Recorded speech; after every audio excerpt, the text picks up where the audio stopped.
I call the Charlottesville regular business meeting to order. We did not have a closed session, so we'll just roll right into our regular business meeting. And we'll begin with a moment of silence. I think we all had a little bit of anxiety as to earlier today about what we thought was happening at UVA. Gladly, nothing did, but let's just kind of have a moment of silence.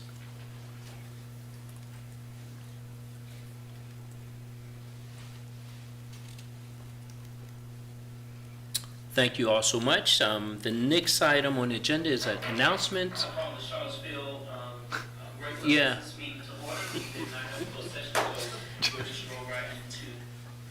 Is that even? Thank you. It's Rion. Okay. Really good sound on Yeah, the laptop. yeah, I thought it was that. Are there any announcements? Yes. I have two. The first is that the November Neighborhood Walk will be this Sunday in the Venable District, meeting at Trailblazer Elementary School at 1 o'clock on Sunday. So it's an easy, like 2-ish mile walk around the neighborhood. If you live there, please come join. If you don't live there, please come join and maybe explore a neighborhood you're not quite as familiar with. The other announcement is that tomorrow is Election Day. So if you haven't yet voted, please make sure you go get your voice heard. The polling places are open from 6 a.m. to 7 p.m. So check, if you don't know what your precinct is, you can go onto the registrar's website and double check that. Yes. And they will, even if you go to the wrong one, they'll let you know, where you need to go. So please just get out and vote. Yeah, other announcements? If not, we don't have any proclamations this meeting. So you know what? We're right at Community Matters, and there's opportunity for 16 slots. 8 were pre-registered. Opportunity for 8, but only 3 signed up. And we'll get right into it. If you could come up, give your name and your address or your residence. And the first one is Kevin Cox. Yes. Hello, Kevin. Hello, Hello. my name is Kevin Cox and I live on Fairway Avenue. 3 years ago, 4 of you that are here tonight, Ms. Oshrin was not here, discussed the speed limit on Elliott Cherry. 2 names, 1 street, okay? Many people walk, bike, ride, use scooters, cross the street in wheelchairs. It's a busy street with one of Charlottesville's busiest playgrounds on it. And 3 of you gave good reasons for setting the speed limit at 25. But in the end, you voted to accept a recommendation of 30 on Cherry and 35 on part of Elliott. Here's the best reason to limit the speed limit. If you get hit by a car doing 30 miles an hour, you are 55% more likely, your chances are 55% greater that you will suffer serious injury or death than if the car is going just 5 miles an hour less at 25. And also, since 2020, 6 years, there have been 6 accidents involving pedestrians on Cherry Elliott with 5 injuries and 1 fatality. Here's some of your good reasons you gave 3 years ago. Mr. Snook said, the crosswalks at the bottom of the hill by Tonsler Park are some of the most dangerous crosswalks we've got in the city right now. And maybe it would be easier on the driver to say we're going to be 25 all the way until Ridge Street. I agree with that. And finally, well, my preference is also for 25 the whole way. Mr. Pinkston said, yeah, if it were up to me, I would have 25 miles an hour the entire length of Cherry to Ridge, and then maybe that's just emotion on my part, thinking that 5 miles an hour less would be better. But people in the neighborhood have asked for it. It seems like a small thing to do. It's a big thing if you get hit. Mr. Payne added, I would say my instinct is that 25 the whole would be the best. 2 years later, a dramatic change in federal guidance proved that your emotions and instincts were right. The guidance went from primarily considering how fast drivers were likely to go to considering everybody's safety. What a change. The nature of the street was to be considered, whether it was urban or rural, development on the street, and much more that was never considered as primarily before. The change in guidance reflects a big shift and calls into question the results of previous traffic engineering studies. The introduction to the 2025 Federal Handbook on Setting Speed Limits says The Federal Highway Administration is prioritizing safety and traveling at safe speeds over focusing exclusively on the throughput of motor vehicles. Please work with the city manager to ensure that our traffic engineering studies incorporate the new guidance as soon as possible. Then ask to revisit the traffic engineering study on Elliott and Cherry and JPA while you're at it. I think new studies will then prove that you were right. Trust your judgment. Please make the city safer for everybody who uses the streets. When I drive on Charlottesville streets, I drive 25, and so does everybody behind me, and I hope you do too. Thank you. Thank you, Kevin. The next speaker is Megan Mitchum.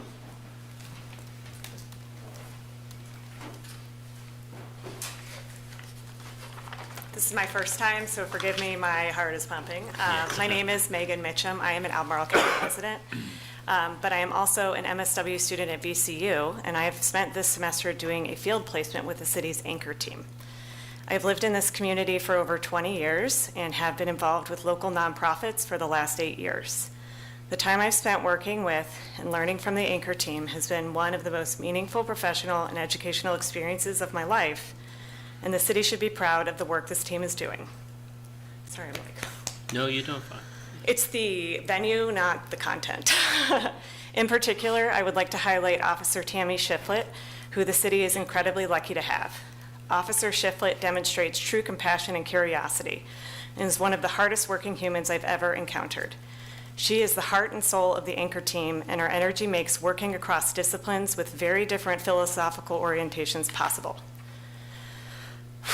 During my time in field placement with the team, I've come to believe that the community would best be served if the Anchor team had a mental health clinician, like an LPC or an LCSW, embedded with the team and responding to calls. While the team benefits from the experience and expertise of the QMHP and peer recovery specialist, having a licensed clinician who can oversee and evaluate the effectiveness of the team's work is essential for meeting the goals established by the Marcus Peters Act. Often, the Anchor team is called to respond in cases where an individual is experiencing active psychosis related to bipolar disorders or schizophrenia spectrum disorders. An experienced clinician who is skilled in assessment and intervention with serious mental illnesses can make the difference in setting the individual up for the support they need to prevent further engagement with Anchor and local law enforcement, and to ensure that the individual is connected with the holistic services they need. Further, there's a tendency in the team to default to the expertise of law enforcement rather than mental health specialists in assessing the situation. And the purpose of the co-response team is to ensure people with mental health crises are being engaged by mental health professionals. A licensed clinician who is able to independently assert judgment in the field could prevent situations like what our colleagues in the county experienced this year in Crozet. Thank you. Thank you. Alicia?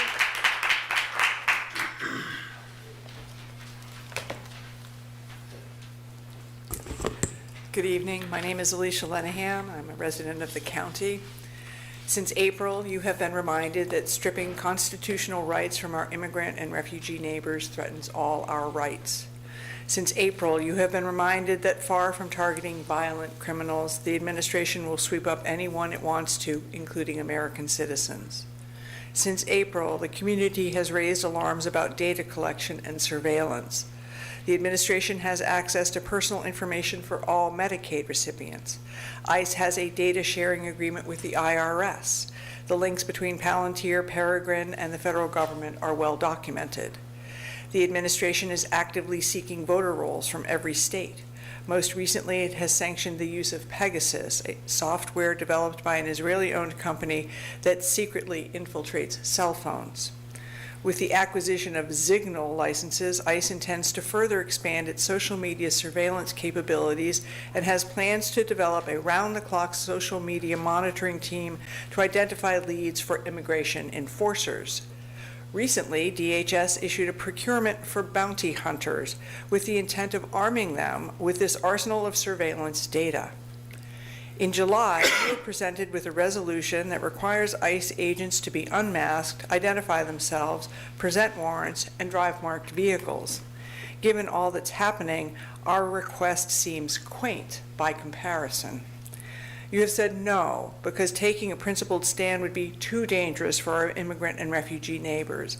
You've said no, because you're not allowed to under Dillon's rule. Apparently, defending the constitutional rights of our community isn't your job. At the same time, you acquired a subscription for Peregrine using federal grant money. Although that contract is on hold, it's worth noting that federal grants require, among other things, cooperation with ICE. At the same time, you acquired a subscription to Flock and have run a pilot program with 10 cameras. According to data collected by law enforcement, this tool has been instrumental in solving 257 crimes, perhaps less than 1% of the crimes committed in Charlottesville. Is that return on investment worth the risk? You have patted yourselves on the back for limiting retention rates to 7 days and blocking access to other departments. You have ignored and certainly not discussed openly the clause in the contract that gives Flock the right to access and share Charlottesville data in the event of an emergency. Are you naive enough to think that Flock, or any surveillance company for that matter, will act in good faith? Are you reckless enough to take the chance, or are you complicit? Thank you. Thank you. Would anyone else like to speak with this?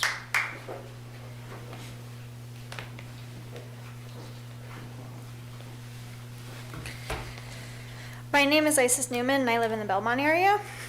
Since the last time I spoke on the issue of Flock at last City Council, a news article came out about a woman in Denver who was accused of package theft using circumstantial evidence from Flock cameras.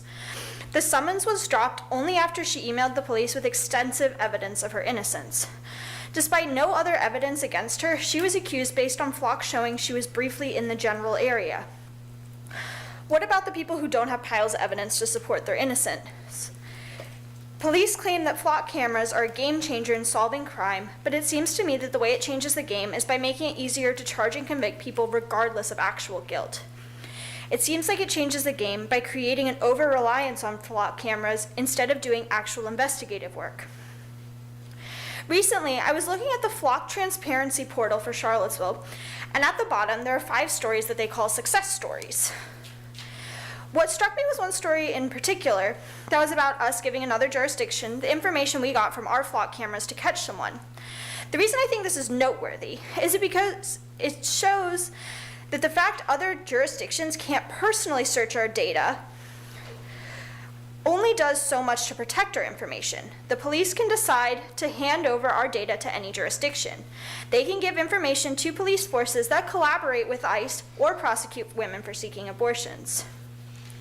We are told that we used to share our data with other jurisdictions within the Commonwealth, but that we stopped when they started collaborating with ICE. But that is misleading.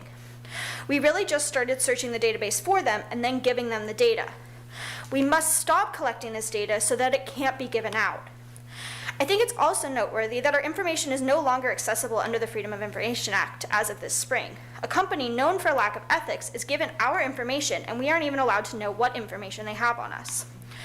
When the vote for Flock comes up next month, I urge City Council to vote not to renew the contract with Flock for the safety of our immigrant neighbors, the safety of people who come here for abortion access, and the safety of our whole community. Thank you. Would anyone else like to? Yes. Mhm.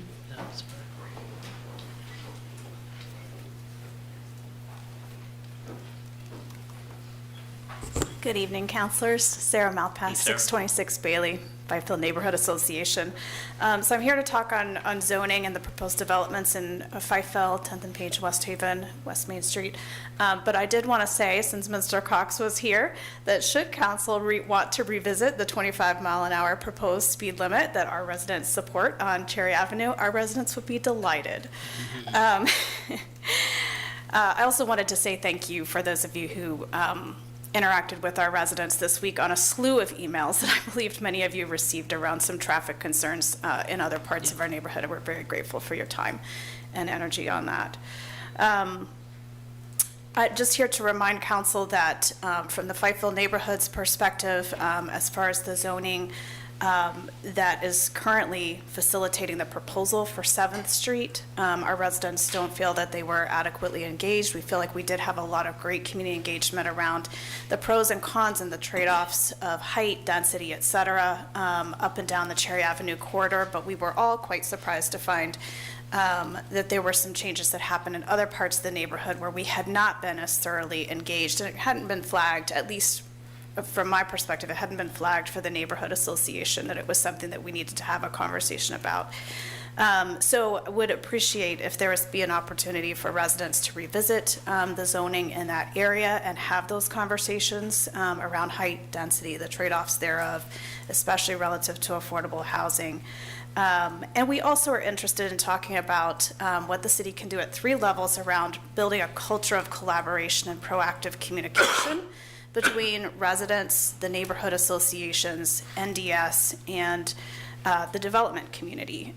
We've had a really successful relationship with a developer in Fifeville, as you all know, in part facilitated by the city's collaboration on that process with 501 Cherry, and that has extended far beyond the site itself, collaborations around the trail, and collaborations throughout the neighborhood. So we really believe that that proactive relationship between developers is possible, and it's something we'd like to see extended to other parts of the city through thinking about what can we change in the zoning as the floor for what community engagement looks like, what can we do with NDS in terms of protocols for when neighborhood associations are engaged about the potential for development, and then what's the proactive culture. So 3 levels: the zoning, protocols at NDS, and then the proactive culture that we can all develop through relationships with each other in a development space. We would also like to see the student housing removed. Thank you. Thank you, Sarah. Anyone else like Wendy?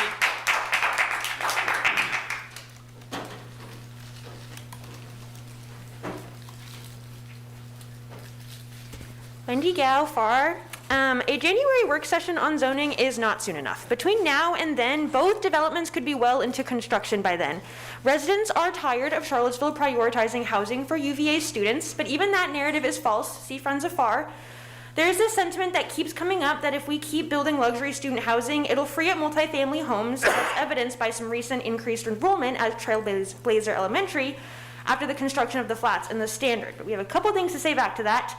One, a community member named Jeremy Kaplan has been renovating and rehabbing 70 homes in 10th and Page to rent out to families at an affordable price, so the credit for housing more families should probably be going to him, not luxury student housing that actively fuels displacement from core Black neighborhoods. Second, it's important to note that in 2022, West Haven was rezoned from Sunrise to Trailblazer, so West Haven kids are probably largely accounting for that increase. And third, the Welder Cooper Center gave a presentation in 2022 that said a few student addresses remain in single-family homes, so additional opening ups of single-family homes for families from new student apartments shouldn't be expected. But lastly, I think we all need to remember that UVA is a profit-driven entity. They are literally sitting on a $15.5 billion endowment. There's literally nothing stopping UVA from just admitting more students, because if they admit more students, they make more money. In 2012, UVA's enrollment was 24,181. This year in 2025, their enrollment was 26,685. That's an increase of 2,500 students. We keep getting this argument that there is too many students to house, so we need to keep building luxury student housing. But the fact of the matter is that there will always be more students to house because Charlottesville keeps enabling the profit-driven, genocidal, gentrifying complex that is UVA by giving them more luxury student housing. I just wanted to close by sharing what keeps me coming back to City Council every meeting so animated. Because we've been talking a lot about this technical zoning stuff, and I just wanted to share that one of my favorite parts of my job as an organizer is door knocking in West Haven around 3 or 4 on a weekday when the kids come home from school.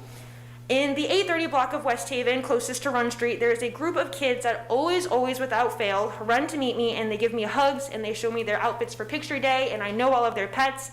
And they love to follow me around, they bounce around, and they help me flyer, and they help me door knock, and they make it into a competition. But then when we look up, there is a giant wall of shade from the standard, and we can feel the literal temperature drop when we are in the shade versus when we are in the sun. And they all deserve so much more sunlight than that. Every single one of them deserves the entire sun. Every West Haven resident does. And that is what keeps me coming back every city council. So don't say that community members are negative and that we say no and we oppose everything, because that is exactly what we are fighting for. Last thing that I will say, please do not renew the Flock contract. Y'all are already trying to build these buildings above core Black neighborhoods. Please don't set up Black and brown communities to have their data collected like that. Thank you. Anyone else like to speak? Joy?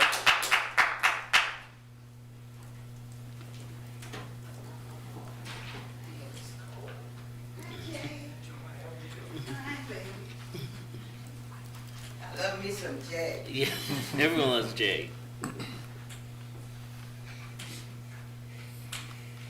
Good evening. My name is Joy Johnson, and I'm the chair of FAR. Couple of things. For the folks who know me, they know that if there is something that you want to ask me, it's the way you have to ask me. Whether you're doing it in person or whether you're doing it through emails. I had a friend who taught me how to read email and how to pause before I send that email. So, just want to put that out there. Next time somebody want to send me an email, be very careful how you draft it and send it to me, because I would take it in a negative way or a positive way. When I was here the last time, so I want to say first I want to correct a statistic that was quoted at the last city council meeting. UVA hospital net patient service revenue for the fiscal year to March 31st, 2025 was $3 billion. We had previously mistakenly said 3 trillion. That was a typo.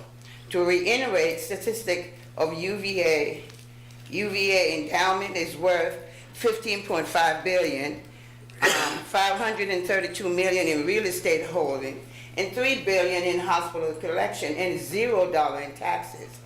I was at the National Legal Aid Defenders Association conference last week, and I've been thinking about how costs for housing has increased in the city of Charlottesville.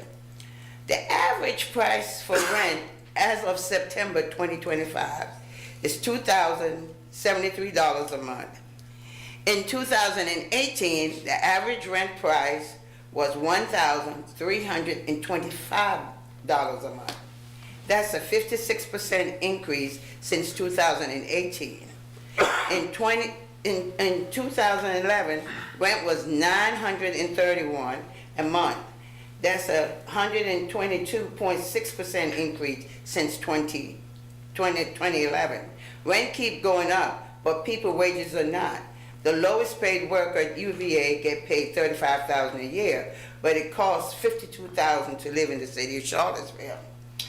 We need to change the zoning around the edge of low-income communities so those buildings like LV Collective and the 7.5 Street doesn't marginalize our West Haven community. West Haven and Fifield are standing together. At the BAR meeting, a Fifield resident talked about the luxury student building. But what was so interesting about it, they said, when that building go up on Sunday mornings, I hear the singing coming from the church. And when that building go up, I would not be able to hear that on Sunday morning. And that really and truly impacted me that night. And I think you all should think about things like that, of why we should go back, or why City Council should go back and do something. Don't wait until January. Thank you. Thank you. Anyone else like to speak? Robin?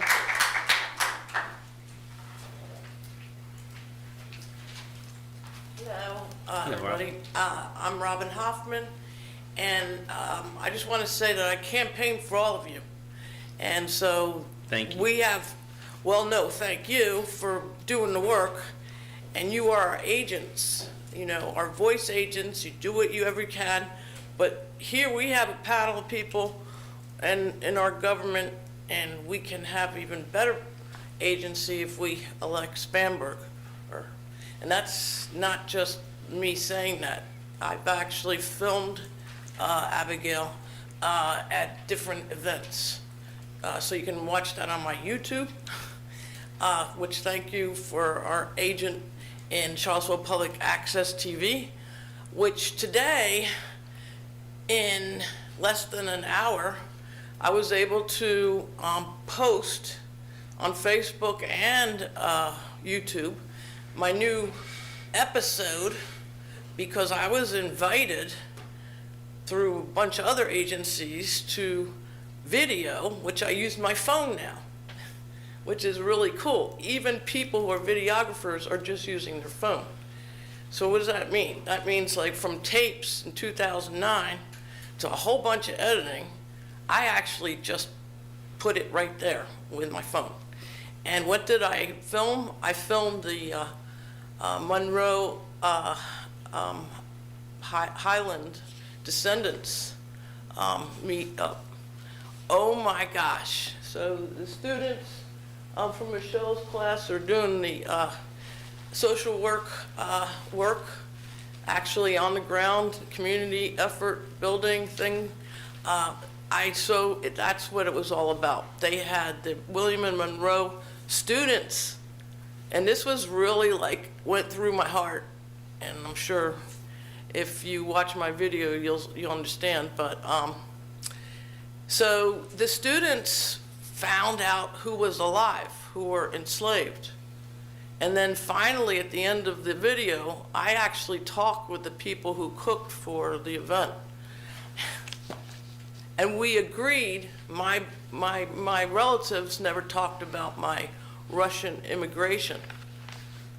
And it wasn't until I went to college and I was doing a tape or an interview with my grandfather that the rest of my family knew that we were chased out of Russia as family, okay? So, but that's what they came to the conclusion of in our conversation with my phone. So I'm telling you all, Charlottesville Public Access TV, I've been saying this for 15 years now, is a really good agent for your voice. Thank you. Thank you. Opportunity for a few more speakers. Anyone like to speak now? We have another opportunity at the end. Yes, sir.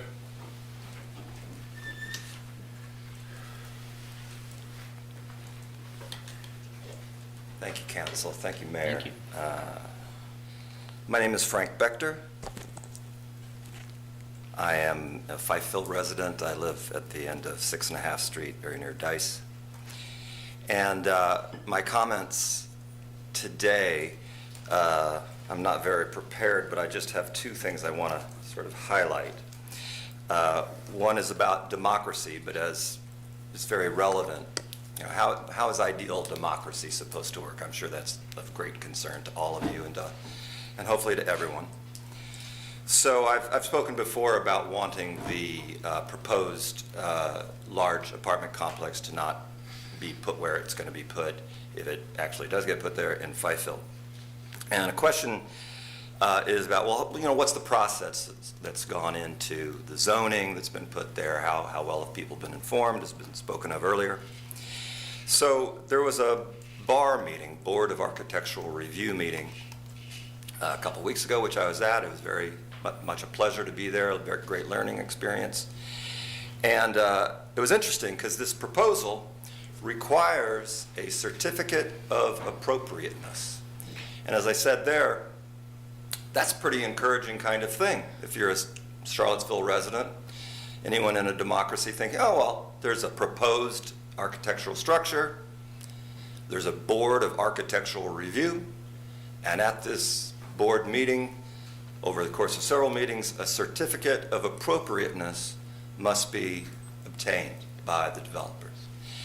And it became very interesting, it was highlighted by the board there who talked about it as the meeting went on, that essentially the certificate of appropriateness has nothing whatsoever to do with whether, more or less, whether such a building, such a proposed structure is appropriate for the neighborhood, whether it has anything to do with the neighborhood as it exists. So for example, well, I said, you know, there's a related word, a certificate perhaps of appropriation. That's really what this very, very large, absolutely huge structure will turn out to be.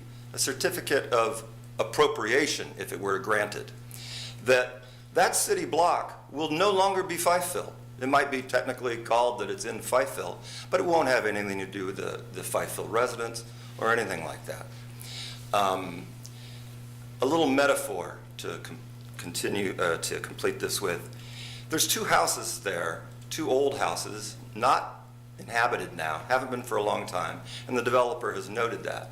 Well, it's the historical status of those 2 old, small brick houses that bring it to the board meeting. What I want to say is those 2 houses, if you'll let me just go for a few seconds, are like a string we wrap around our finger, and it says, remember, remember. And the developer says, we're going to save that string for you. We'll rebuild it just the way that string was, cotton if you want. But what is that really trying to remind us of? It's trying to remind us of the Fifeville neighborhood, which is a poor neighborhood, and did formerly include that space. Thank you, sir. Anyone else like to speak now? Be another opportunity at the end of the meeting. Thank you very much. Appreciate your comments. We'll now have the consent agenda. Madam Clerk.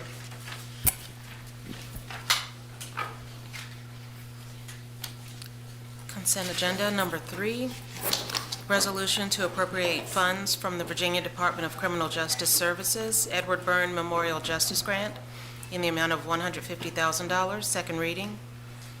4, resolution to allocate $650,000 of capital improvement program contingency funds for an infrastructure study and model, second reading. 5, resolution accepting Bama Works special event funding of $51,950. 6, a resolution to accept Penn Park Lane in the Lachlan Hill Phase 2 and 3 subdivision into the city street system for maintenance. Is there a motion to approve the consent agenda? So moved. Second. Second, okay. If we can vote. Forgot to log in. Just a moment. Okay,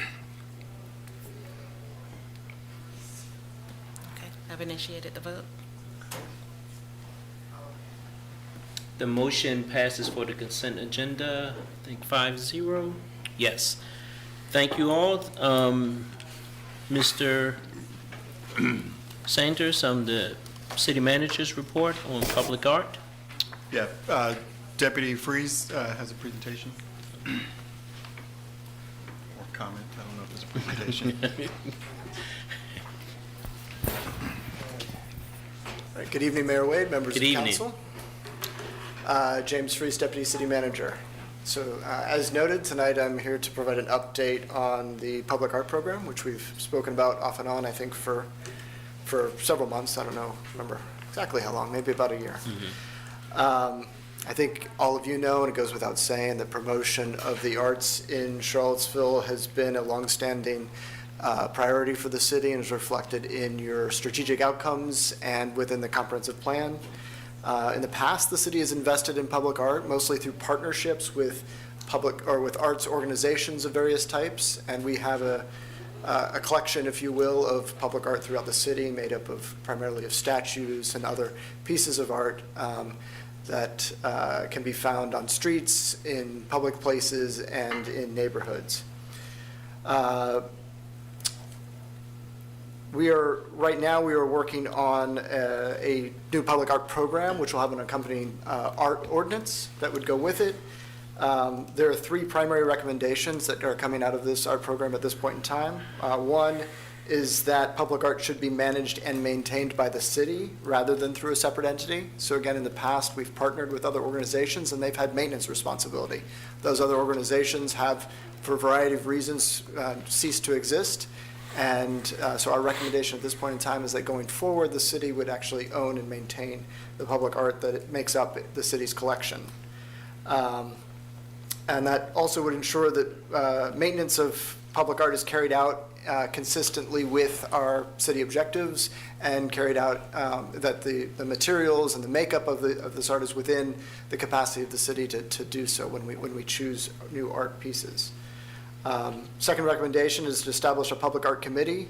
That committee would be responsible for developing criteria for the management of the city's public art collection, including the solicitation or acquisition of new pieces of public art, as well as de-ascension or removal of public art.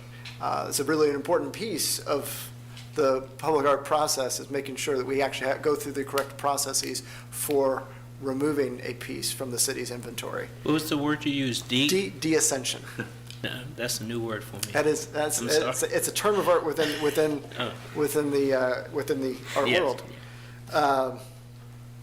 And again, the idea here with this would be that we're making sure that as we are bringing new art into the collection, or for that matter, removing art from the collection, that we're doing so consistent with the city's overall goals and objectives. So that Public Art Committee would be responsible for setting a set of criteria that guide that decision-making process. They'd be making recommendations to the city council on those issues. They would also be responsible for recommending to council a public art plan. And then the last recommendation is that we include the creation and management of memorials as a specific type of public art within the purview of that committee. That committee would work with other organizations or other entities within the city, such as the Historic Resource Committee, but would specifically be charged with the recommendations to council around memorials. So as I noted, staff has actually completed a draft ordinance, and we would be bringing that to council early in the new year, along with the opportunity for discussion around the potential staffing and other associated program costs that might come with establishing this public art program. So at this point in time, I'm happy to answer any questions you all might have. Yeah, this is something we've been talking about for quite a while, so it's good to hear this. Lloyd, do you have any comments? The only thing that we've had that sort of feels like a public art program over the last 20 years or so has been the Art in Place program, which isn't really a city program, as I understand it. Sure. My understanding was it was a form of partnership of some kind. The pieces are all on city land, and the city, those pieces are now considered part of the city's art collection. Okay. But that entity, the entity that was responsible for those pieces no longer exists. Right. And so default, they fall to us. Okay. I guess my question is, one of the reasons why that sort of dichotomy was created is partly back, looking back 20, 30 years, was out of a sort of constitutional concern about public speech, yes, so to speak, and the extent to which the decision about which artworks get placed being vested in some public body poses some Yes. potential risks. Talk to me a little bit about that balancing act.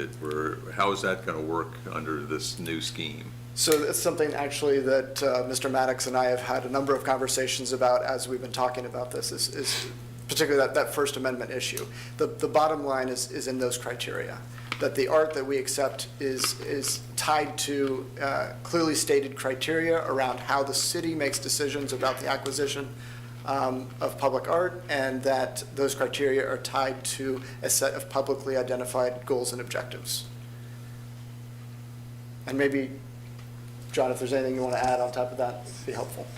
I'd be certainly happy to provide more information on this going forward. I didn't come tonight prepared to speak on the constitutionality of our public art program. However, I can tell you that essentially when the government speaks, how it chooses to speak, we're not getting into a matter really of First Amendment rights. The government can speak as it likes, as the council wants to speak.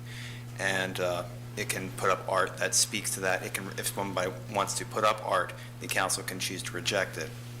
If we have, if we've laid the groundwork properly for this kind of program, it's a little bit more nuanced than that. It's a little bit more complex than that, and I'd be happy to provide a briefing on that at an appropriate time. But we're not unaware of the constitutional concerns with it. Okay. Well, and as noted, we intend to have a work session on this topic with the ordinance for y'all's review, so that would be an appropriate time to have that conversation. As it happens, about 45 years ago, I wrote an article on the topic. So oh, excellent. Good. I will add that there was action that council took, and I can't remember exactly which year, it escapes me, but it hasn't been terribly long, where an ordinance was passed that required a committee that council had to be a part of.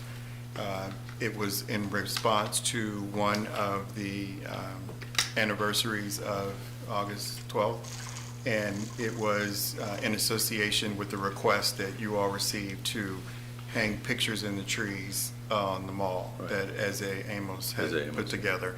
And there was a process that we implemented at that time under the city attorney that is the process of today, And I think what we're suggesting is that that's going to be further informed by setting up a true program to go along with a more robust ordinance for how you would proceed. So that in the reference that John made about the government speaking, you would do so in a way that is pretty clear as to what your priorities are.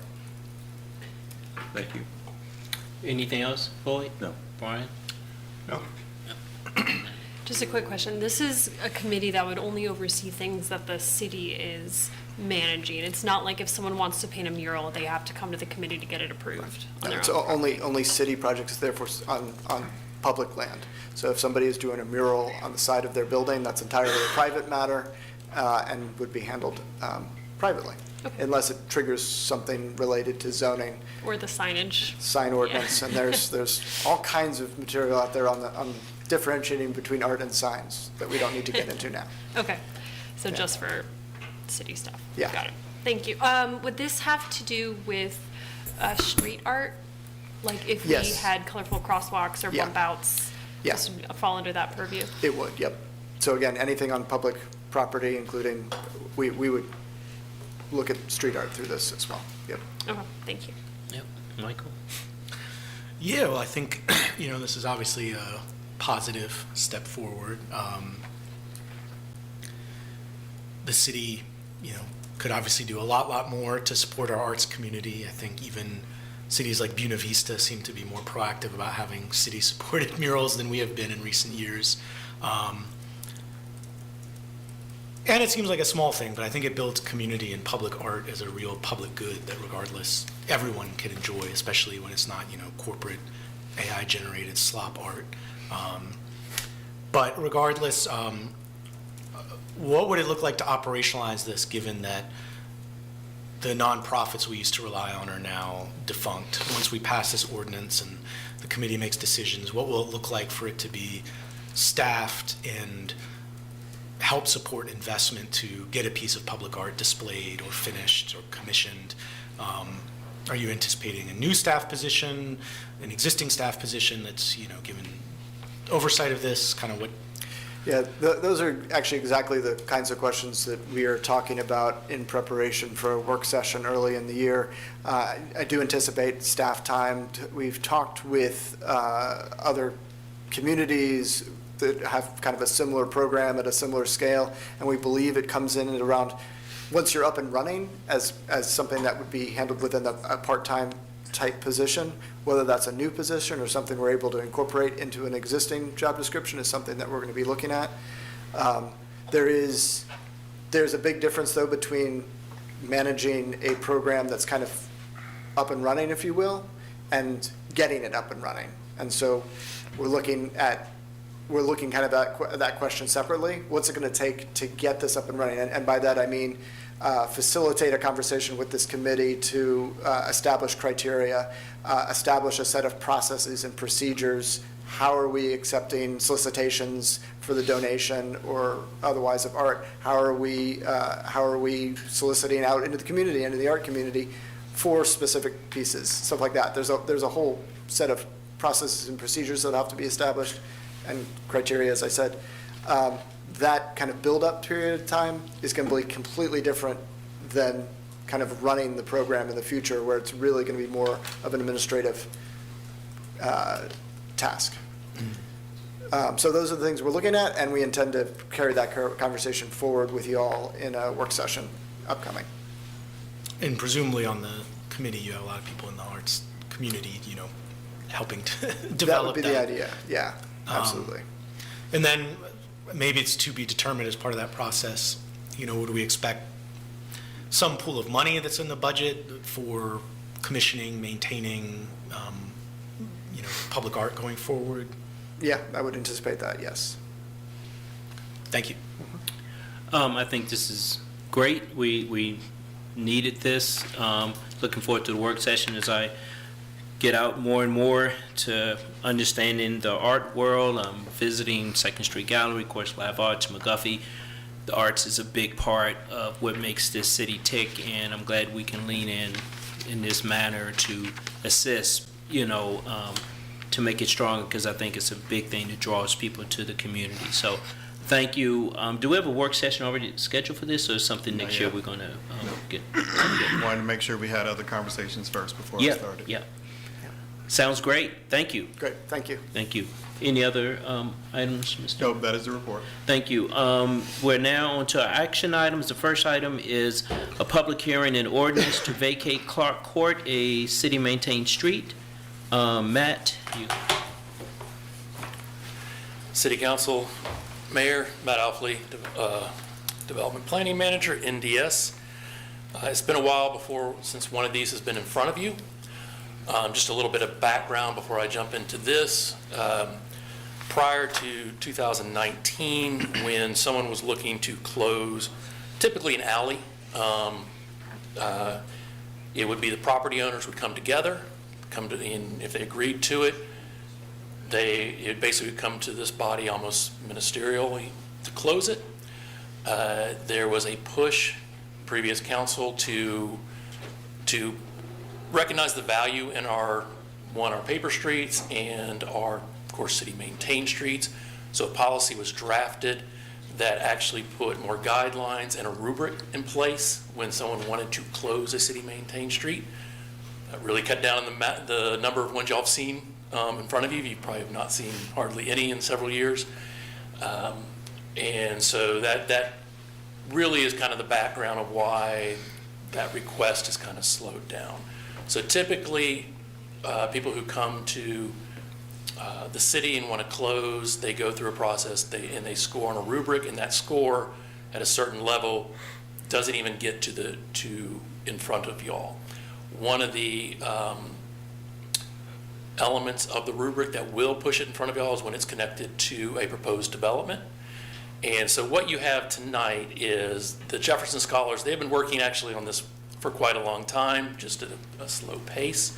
But they have Clark Court, which is surrounded by all Jefferson Scholar property.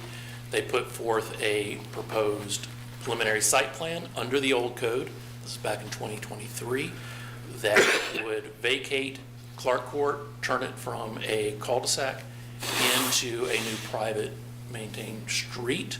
So as part of that, there was some issues with some of the lots that were would have been landlocked if they had gone through with that. So they went through a process, took them quite a bit to consolidate the properties so that if City Council did grant the closure, you wouldn't create a landlocked parcel. So having said that, I'll quickly go through kind of presentation. The Jefferson Scholars Foundation is requesting the vacation of Clark Court as part of their long-range strategic plan. This request is part of a preliminary site plan submitted in July 2023. The plan involves vacating Clark Court, consolidating parcels of land, and realigning the vehicular travel way as a private driveway that would extend to the existing apartment building located at 109 Clark Court. No new buildings are being proposed, but the consolidation of the parcels was pursued to prevent the creation of any landlocked lots should the vacation be granted. The vacation request was reviewed by staff in accordance with the city's current street vacation policy.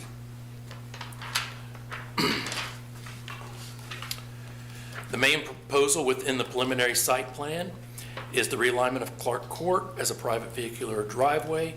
The existing water, gas, and sewer mains are located in Clark Court, and any proposed expansion may significantly impact utilities configuration. The plan also involves the loss of 5 public parking spaces, which could adversely affect traffic circulation for nearby businesses.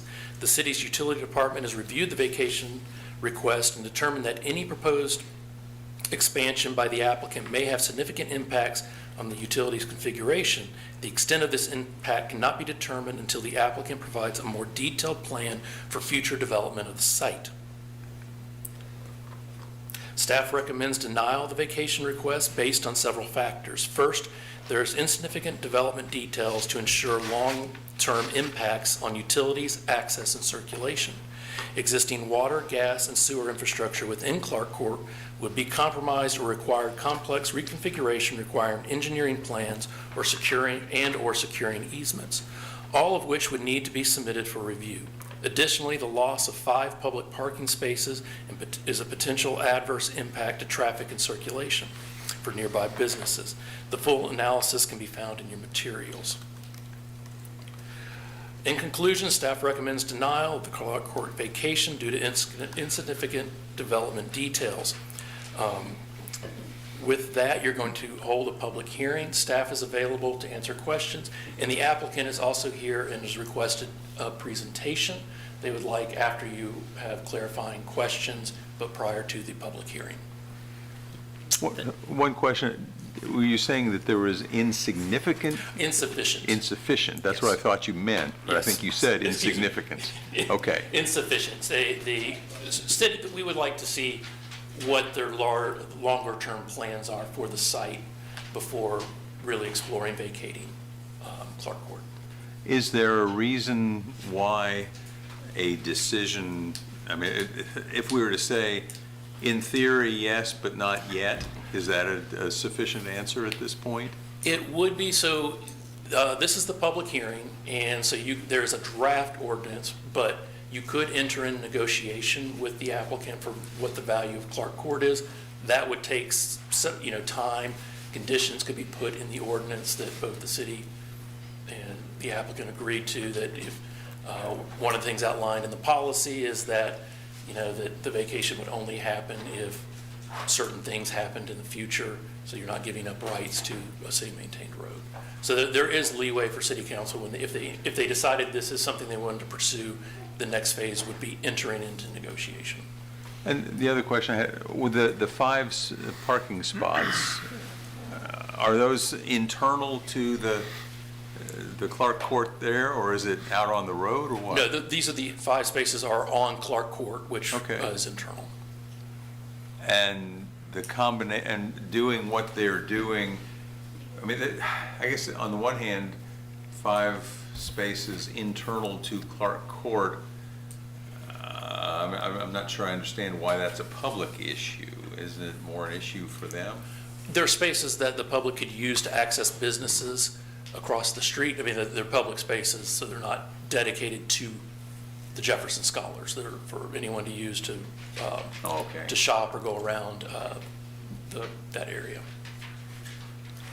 That's a question I have for right now. Thank you. Brian, you have? So I guess maybe this is more appropriate to ask them, but at this point, you don't really have any sense of what they're going to do, or I guess is staff's sense that this is premature? That is kind of staff's standpoint, is that what they're proposing in their preliminary is really just a reconfiguration of Clark Court into private alley, basically access way. And staff would like to see more what they're actually planning to do with the property in the future that requires the closing of Clark Court, why it couldn't be maintained currently as a city-maintained road. And in terms of the utilities that are underground, would we obtain easements for those to keep access to them, or?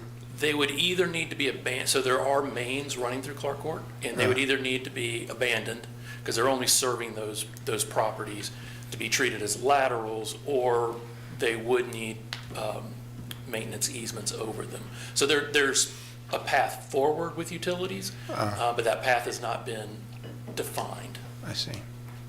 And are they offering to pay for this land at all? That would be the next phase. The policy just kind of opens up the public hearing, and then you would enter into negotiation. What is the value of Clark Court? So that would be the next step if City Council would like to pursue the vacation. All right, thank you. Is that it for now, sir? Natalie?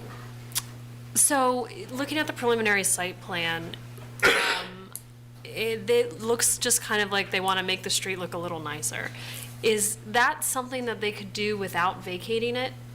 Like, could we just say, yeah, go do that construction project, but it's still city street, you just paid for it? I would say yes and no. I mean, we have our standards and design manual, so depending on what they would want to do to it to make it'd be making public improvements. Those public improvements would need to be in line with our standards. I can't speak to necessarily if what they're proposing would meet the standard.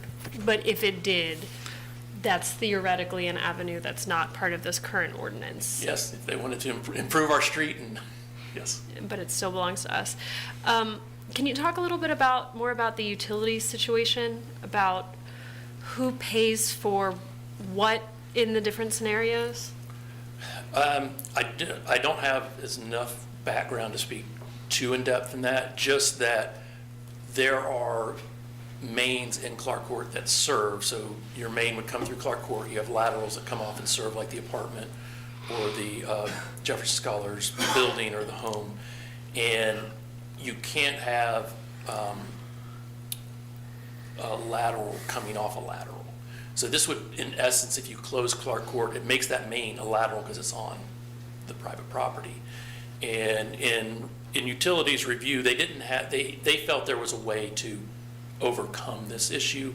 It wasn't a huge issue, but they wanted more information kind of along that lines. What does Jefferson Scholars want to do? Do they want to abandon the line and put in new laterals, or do they want to keep the line, but that would require easements? So that was not clear, at least the stage we're in now.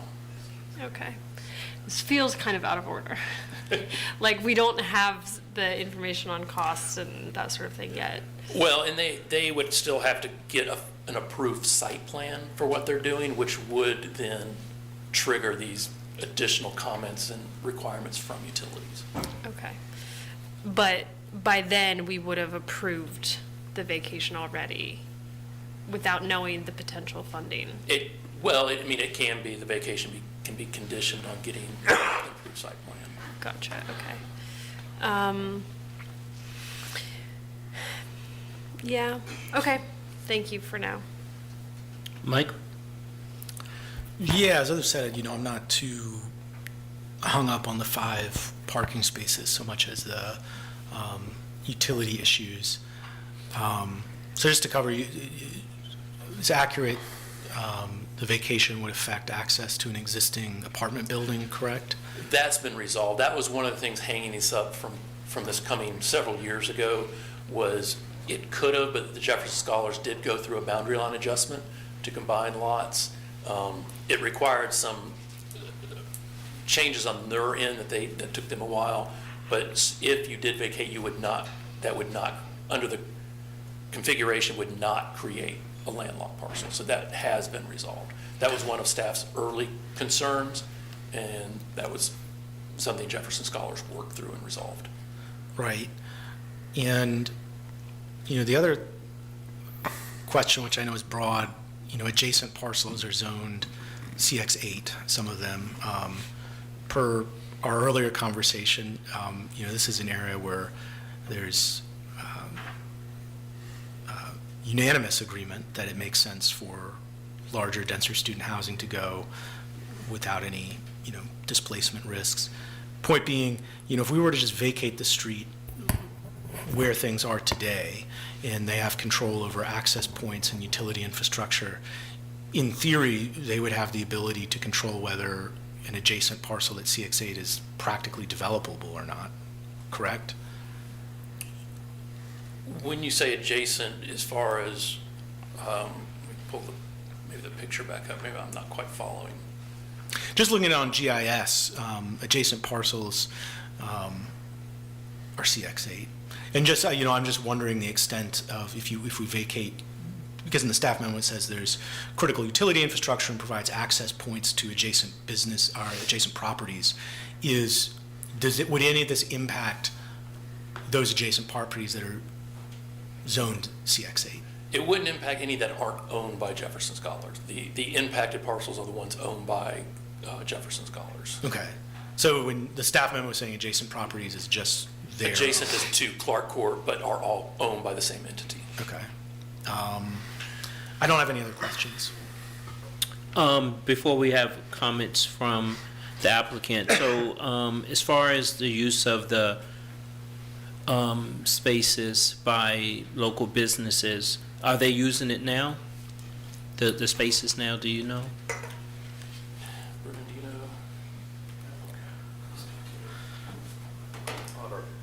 Our city engineer. Yes. Mayor, councilors. Yes. Brennan Duncan, I'm the city engineer. We haven't done an in-depth parking study per se. I mean, anecdotally, I know that people in the community after hours use that. I think, during normal business hours, the people right there use it, but, there's Dirty Nellies and the other things right there that, if there's an open parking space on the weekend or after hours, they're using that, so. It just hasn't been, as far as issue of, towing or anything like that, they've been open. Not that I know of, no. So as part of conditions, can it be something like what we have with Hill and Wood on downtown, like, if they're not using it or something? Again, during the negotiations, I think all that could be put on the table. Yeah. To Matt's point, a lot of this is we just don't know Right. what is being proposed right now. We don't know if it's a office building, if it's a 17-story apartment complex or something. So we just don't know Yeah. to be able to really speak to that. So Thank you. Can we hear from the applicant now? Thank you.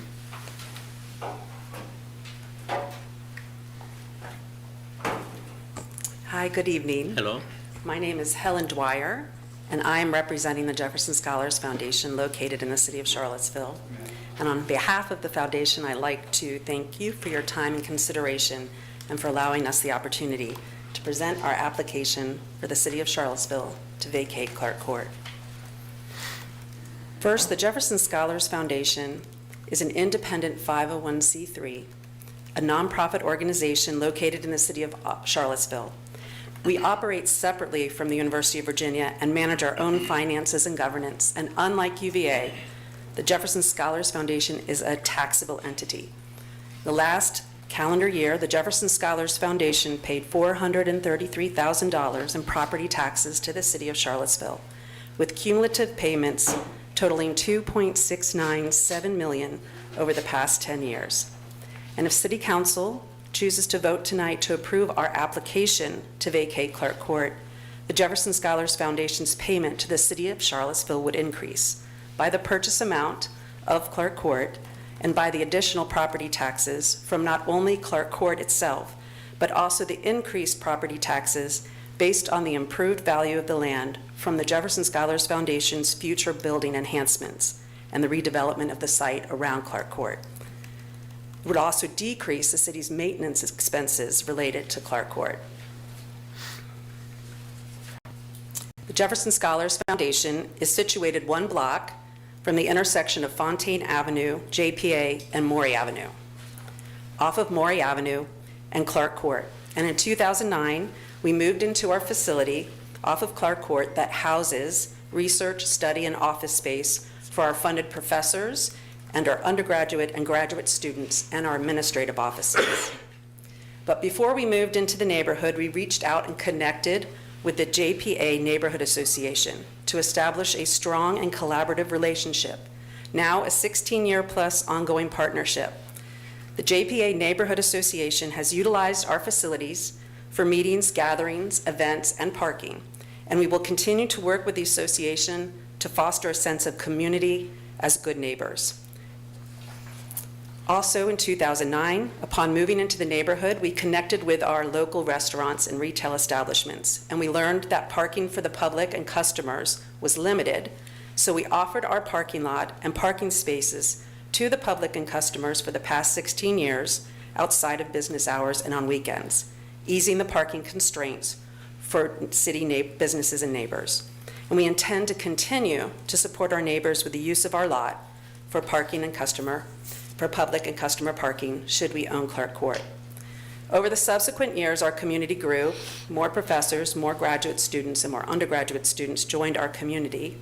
And when we were presented with the opportunity to own contiguous space around Clark Court, our board of directors advised us to do so for the purpose of having space to accommodate our growing community. And by 2021, the two parcels that completely surround the cul-de-sac Clark Court were both owned by the Jefferson Scholars Foundation, and that's when we started working with the city staff to talk about the feasibility of purchasing Clark Court. And our interest in owning Clark Court is to create a more efficient entryway and exit for our community to visit our property and improve the traffic flow on and off our property. What we did is paused our work on the development of any future planning around Clark Court until we had assurance from the city that we were approved to take the next step forward and advance. For the last 4 years, we've been working with the city staff to understand and comply with the application process. And we, as Matt mentioned, we submitted our first application to the city in the fall of 2023, worked with the city staff and city attorney on the boundary line adjustment, and then once that was approved, we submitted our final application this past June. City staff had their concerns, and we have addressed those concerns, or clarified. First, regarding the impact on the utilities, as Matt explained, the utilities are all going to support the Jefferson Scholars Foundation's property around Clark Court. And we would, of course, provide an update easements to the city to all existing public utilities. Regarding traffic, there will be no negative impact on traffic. As we mentioned, we're seeking to reconfigure the court to the shape of an ellipse from the shape of a circle to improve the efficiency of our land and the entrance and exit from our property. The loss of the 5 non-permanent public spaces, as we mentioned, we will continue to offer our parking lot to the public and restaurant customers during working hours and on weekends.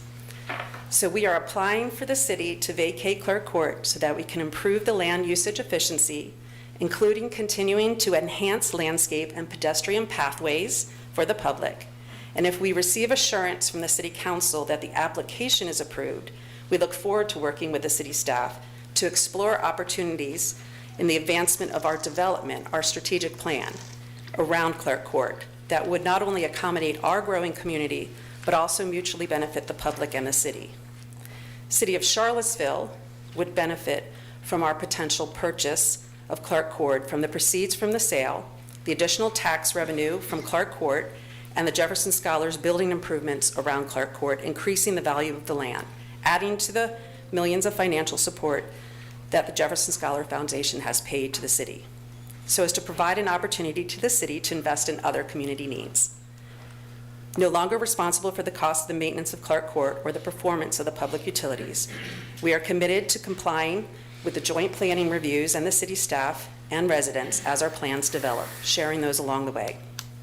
So on behalf of the Jefferson Scholars Foundation, asking City Council to vote in favor to approve our application to vacate Clark Court so that we may take the next steps and work with the city staff to explore the terms of the transaction and for us to be able to provide an advanced idea of what our future space may look like, a solution that benefits the Jefferson Scholars Foundation's growing community and benefits the public and the city as well. Thank you very much for your time and consideration of this request. Answer any questions you may have. Thank you. Any questions for the applicant or staff before we open up the public hearing? Natalie, you have any questions now?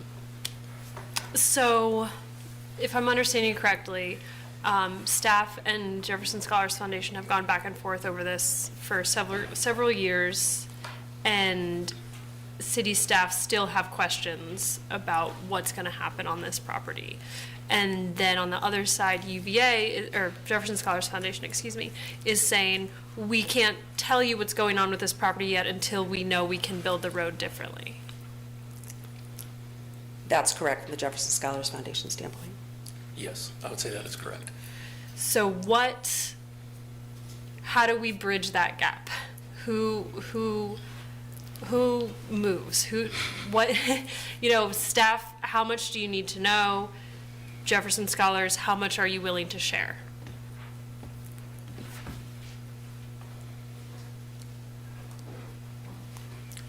And this is why it's been many years like this. This seems like a chicken and egg situation. I'm going to ask my colleague here, Jake Kessler, to answer a question. Hi, I'm Jay Kessler, and I've worked with Jefferson Scholars for quite a while now as an owner's representative and consultant in the use of their property and development, and have been on this since we first talked to Brennan and Matt for 21. It is a chicken and egg or a catch-22. As you all know, applicants or property owners take on a significant expense to develop a site plan and advance their development goals through the city. And so really what Jefferson Scholars is asking is, which Mr. Snook alluded to, is a yes but. That I think the policy says that if you do vote to advance this during the first hearing, as the city attorney's office reaches out to negotiate the terms of the sale, we would expect in there a requirement that we advance the site plan, at which point we will engage Timmons, who's working with us, to develop it. During this time, Jefferson Scholars has been working on, their long-range planning, but using their land, it looks like one thing. If it stays within the current configuration, it looks a little different and a little more efficient for them. If they know that developing that site plan showing Clark Court as vacated, not approved until the second hearing of the ordinance, looks differently. And so they have not drawn that plan because they don't know there's even a yes but on the table. So I'm comfortable in saying if they receive a yes but today, they will negotiate with the city staff both on terms of sale as well as advancing the site plan to answer the questions about utility, land use, future development, and all the things that have been talked about, as well as parking. Could Mr. Maddox, could you help me understand, are we voting on, if we vote on an item tonight, not 2 weeks from now? There's not a second reading? That's correct.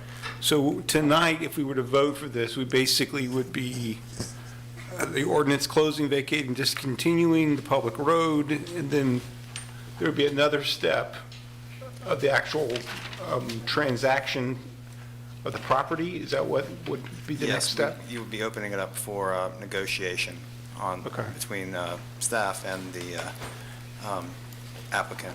And it sounds like what I'm hearing is if this is approved, then y'all would feel comfortable taking the next steps in terms of like showing us what you're, or investing in the engineering costs to flesh out your vision for this. Yes, that's correct. Yes, if we get to the next step, we will be willing to invest into what it takes to develop the site with more detail. To be simplistic about it, if we say yes, and then for some reason a deal doesn't get done, we will not be vacating the street, is that correct? Absent agreement between the parties, that's correct. Yeah.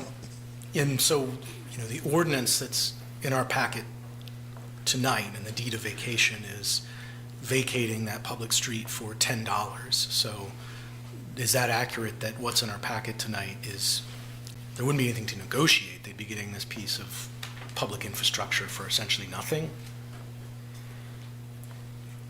Was that like a whole, It says now therefore for and in consideration of $10, cash in hand paid, the city does hereby close and vacate the public street known as Clark Court. I would imagine that's included as an example of what the agreement could look like, but it would not include the specific terms to be negotiated. Yeah, it's just under the ordinance, so. Yeah, it says the draft deed. Okay, but that's not the ordinance proper.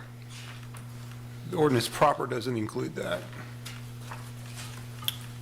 So we would, if we were to move forward, that would be definitely something that staff would have to. Says the city attorney and city manager or their designees are authorized to take all actions necessary to carry out.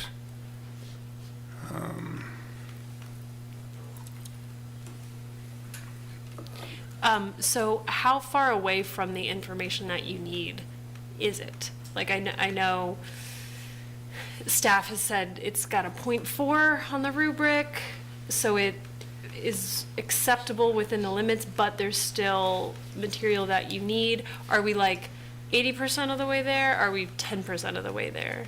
Is that a question that is even answerable? Not really. With the rubric is just whether it gets in front of y'all. It's just kind of a pass-fail. Okay. It's not judging the project itself. It's meeting certain milestones to even be considered. Okay, and so then for the amount of information that you still need in order to feel good about this or definitely bad about this, how much more info?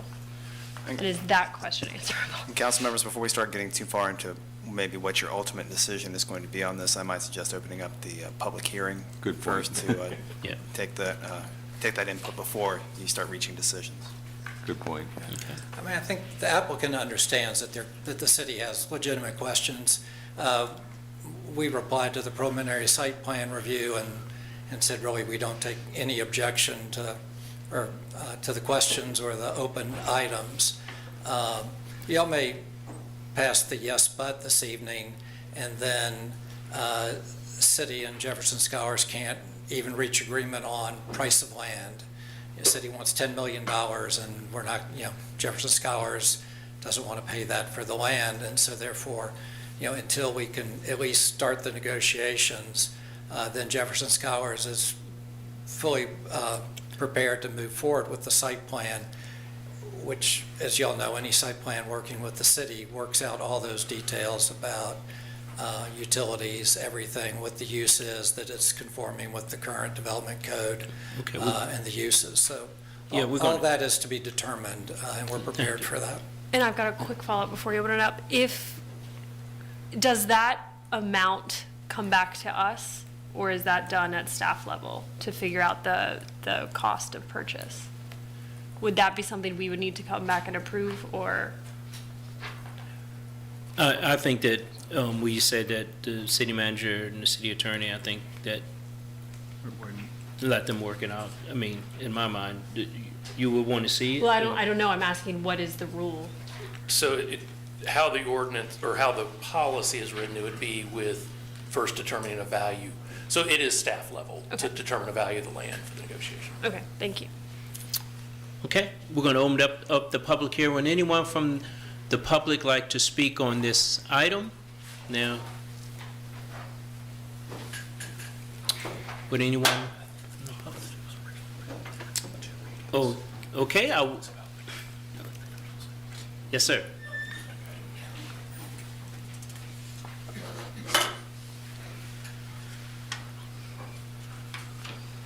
I'm sorry, I was just doing my best to just speak as a public, just a citizen, the most important office, we're told, in our democracy. Yeah. And so I know nothing about this, but I would just like to speak as someone who's sitting there listening to what I just heard. And I would like transparency as much as possible. And I know I've had various ideas of developing certain things, and I can see various if-thens in them, and I personally would like to see any important organization whose work I might be very much in favor of, I would like them to be as transparent as possible and describe various if-then scenarios so that the people they're asking something from can fully understand what they envision as possible, at least, if not definite, but at least possible. So I would want the council to be very strongly on the side of that transparency. Thank you, sir. Anyone else like to speak? If not, I will close the public hearing and bring it back to council. We'll go back around one more time to see your thoughts as to how to move forward with this. Lord, I'll start with you. My first question, I guess, is I understand that you've got a lot of decisions that you're not in a position to make or talk about in much detail right now, but can you at least give us some general idea of whether, is what you're talking about doing more in the nature of what you've already got, or are you going to change the use in some significant way? That's a great question. Yes, to clarify, our community has grown significantly since we moved into the area, and we are realizing that we're going to need to expand our space to accommodate our community, which involves professors and undergraduate and graduate students. So as we haven't spent the time and the resources and the money to go deep into the strategic planning of what that would look like in the terms of physical space and buildings, we have thought some around how we would need to expand to accommodate their needs for the office space, the study space, and the research space. So, I mean, I guess if the answer is what you're planning, it would be some greater degree of office and classroom space and things like that, and you're not thinking you're going to make it into a commercial space, or you're not going to make it into a banquet facility for the public, or a hotel or some other things like that, I mean, frankly, that's all I care about. Yeah. I mean, how you are going to organize it on the site is your issue, it's not mine. Although it may be the city's issue if you've got utilities and easements that have to be worked out. But I think that, are we thinking perhaps as much as double the size of what you got there now, or? We're not at a point where we could decide because we had paused our strategic planning, but it is to accommodate the increased size of our community for their office, study, and research space, and to help with fostering, and what we're about is teaching citizenship and leadership to our scholars and students. So. Well, obviously, there would be constraints on the size of the building for parking requirements and all the rest of that stuff, so it's not like you're going to make a 10-story building or something. Okay. There are no parking requirements. Yeah, I support this, so. Michael? Yeah, I would, one, just, the broader principle of the matter, I don't support this. I fully understand that the Jefferson Scholars Foundation is not UVA and is legally separate. Obviously, they are very closely connected and part of the UVA community and part of, expanding the prestige of UVA. This street is public property of public value, and to give it away without any rubric for what we consider the value of the property to be, as well as seemingly giving up a significant part of our leverage in any negotiation with a lot of uncertainty when it doesn't meet staff's rubric. Neighborhood Development Services is recommended denial. I just don't understand why we wouldn't be tough but fair and follow our own processes and not treat differently a member of the broader UVA community. And I thought this whole thing ringed a bell, and this may be completely irrelevant, but I thought it was just, my memory was jogged, is that this site was originally planned for 64 units, and the Jefferson Scholars Foundation spent 253% above the 2022 assessment to buy those properties. And I know the president of the Jefferson Scholars Foundation was involved in a lawsuit about nearby student apartments as well. So I want to be clear, I don't know, that may be completely irrelevant to this, but my memory was jogged and looked it up in Information Charlottesville and some interesting history there. But regardless, I think in terms of following our own internal processes, to me it seems like a pretty straightforward no to me.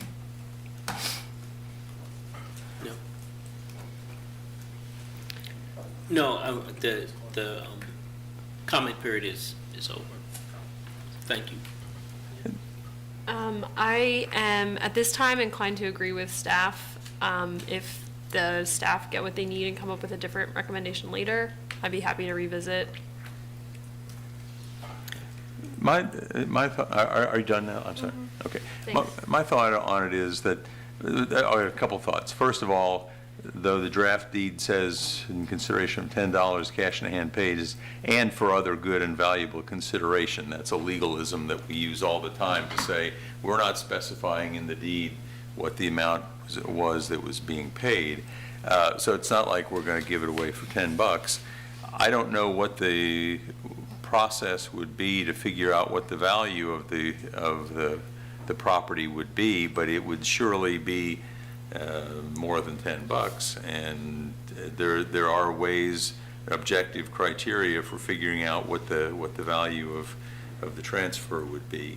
It is also clear that they are a tax-paying entity, and that if they were to significantly increase the value of their investment there, they would significantly increase the value of the amount of money they would be paying to us. I wonder, because the ordinance as drafted doesn't have anything in it that suggests any conditionality about it. It simply says, boom, we're doing it. I would be in favor of the ordinance provided that we had language either in the ordinance or appended to the ordinance in some way that made clear that it's all subject to an agreement with the Jefferson Scholars Foundation as to both the amount of money involved and the placement or handling of easements and utilities and whatever all else.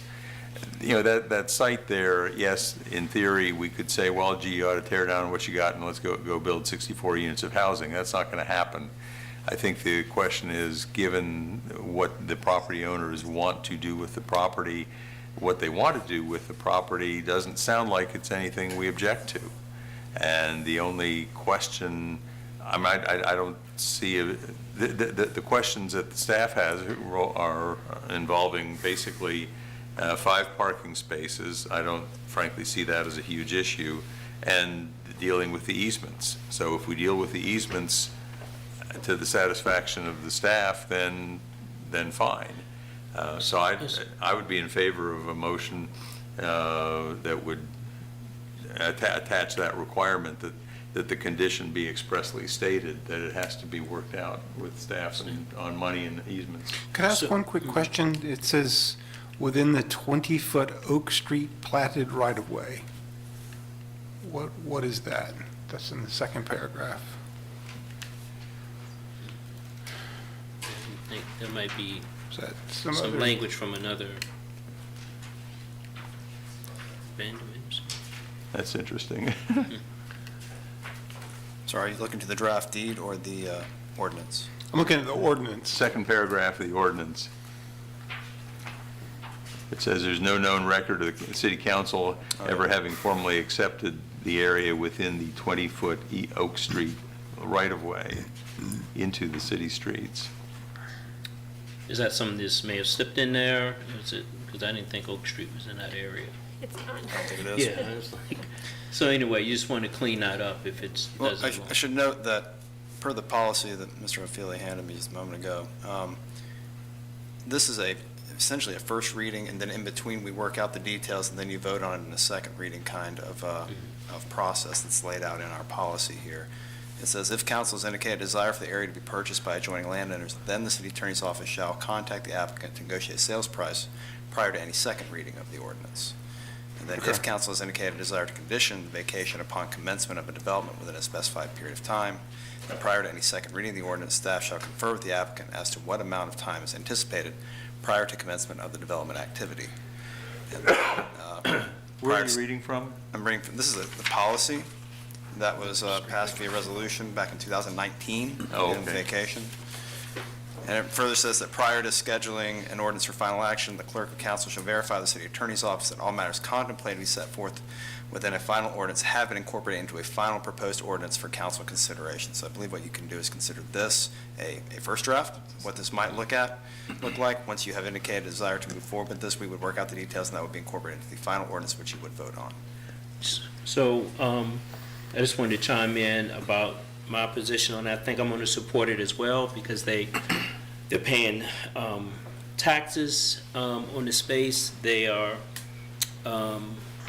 allowing businesses to use the space, and if we have to create to formalize that, we can do that.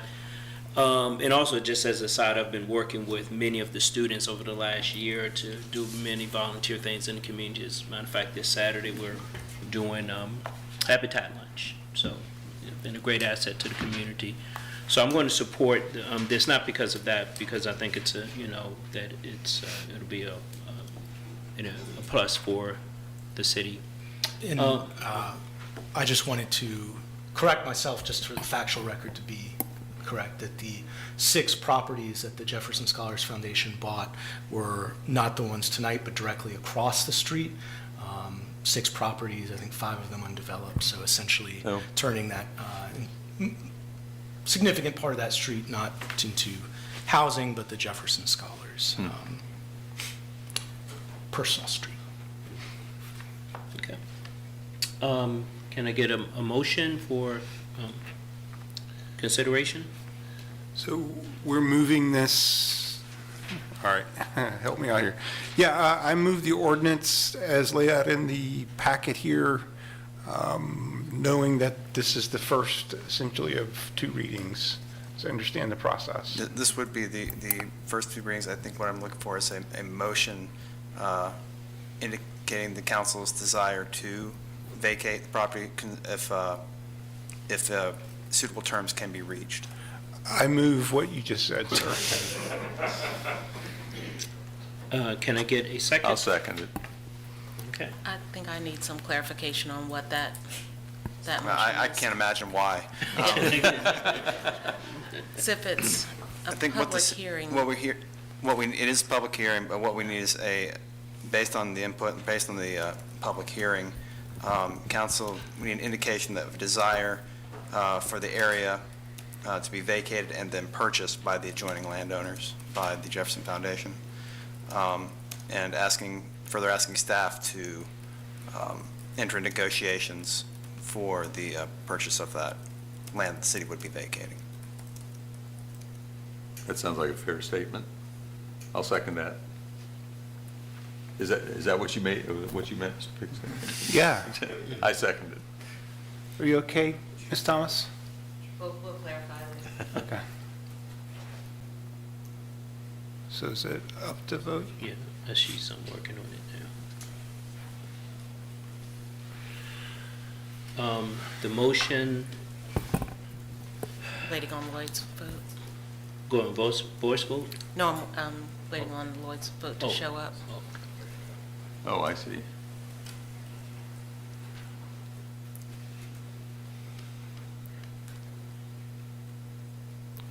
The motion passes 3-2. Thank you. The next item on the agenda is an endorsement of the 2026 TJPDC Regional Legislative Program. David, you made it back in time. Thank you, sir. Yes, indeed. Thank you, Mr. Mayor. Mr. Mayor, members of council, David Blunt, Director of Legislative Services for the Thomas Jefferson Planning District, and I'm here this evening to present to you the Regional Legislative Program for 2026 for your approval. And as I had noted in the memo that is in your packet, the draft program lists three top priorities, which are a continuation of the priorities that are in the current 2025 program. Those are public education, budgets and funding, and land use and growth management. If I could just briefly run down those priority items. The public education funding is a perennial priority position that endorses realistic levels of state funding for K-12 education. The budgets and funding position also is a long-standing priority. It's kind of a catch-all that supports enhanced state aid for local programs. It states our opposition to unfunded mandates and to the elimination or restriction of local revenue authorities and sources. I paired those two together in terms of some of the changes that are included in the draft before you, both to recognize that the federal government's fundamental change, its relationship with the states in terms of funding is changing. And also then some specific new language to say that the state should not shift costs to localities of those programs that are previously have been funded with federal dollars in the event that those dollars are no longer there. The third priority position is on land use and growth management. Localities, as you know, the past several years have seen any number of bills that have been introduced in the General Assembly that would have usurped or restricted local land use authority. Again, we've seen that many times the past couple of years. I would expect we will continue to see those bills show up in the coming session. We strengthened this position last year as a result of those concerns, so there are no changes to that position that are being proposed at this time. The second part of the program is legislative positions section, which really focuses on the most critical recommendations and positions in other areas of concern to local governments outside of the priorities. And to highlight a few of the proposed changes which are included in your materials. Actually, first I want to highlight one that is a carryover because it is a priority for council, and that is endorsement and support for the 1 cent sales tax for school facilities, and that's in the education section of that section of the program. Otherwise, there's some new language in the Children's Services Act section on page 3, opposing caps on state reimbursement under the Children's Services Act. In the Health and Human Services section, some new language, again, kind of following the previous line with regard to the federal situation, calling for investment in our local social services departments for administering revised SNAP and Medicaid programs and the changes that we've seen with those. There's also some language endorsing additional funding to local communities to assist low-income working families with childcare costs. And then finally, in the transportation section, there's some new language that supports additional state investment for our transportation infrastructure. I also wanted to point out the last several years, there have been 2 areas in the legislative positions section of the program in which the city has expressed its opposition. Those are both on page 5, one in the general government section related to maintaining sovereign immunity for localities. That's in the first, actually in the 3rd bullet. And then also on page 5, at the top of the page, in the environmental section, I believe it's in the first bullet having to do with the Chesapeake Bay Preservation Act. The position stated in the program is to oppose any mandated expansion of the act. And again, those are 2 positions at which the City Council has expressed a difference of opinion on. If you continue to do that, choose to do that tonight, we certainly will continue to make note of that in the program as it's finalized. So those are the remarks I wanted to present to you this evening. Glad to take any questions that you may have, and again, I'm looking for your approval of the program tonight. Okay. Michael, any questions or comments? I'm good to approve it with the note that Charlottesville doesn't agree on the Chesapeake Bay and qualified immunity issues. No.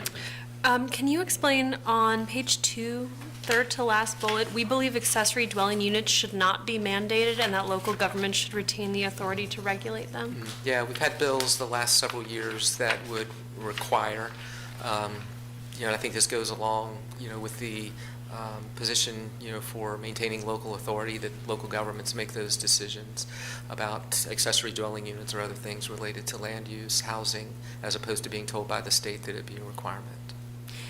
I believe in our city's legislative priority list, there was a bullet point of accessory dwelling units should be allowed by law across the state. Is that a? I don't think that would be a conflict. You said allowed, so. Well, right. So the mandated here seems. They're currently allowed, and you all can make that decision. Right. So. And a community could choose not to. Correct. Right. And I think that what we supported on our city legislative packet was they should be, the city's localities have to allow them. No, I don't think I don't remember that. Statewide. I don't know that the have to is the part. I think that would speak to it being more of a mandate. Now, I don't think we were saying that. Hang on, let me pull this up to confirm. If you give me a second, team.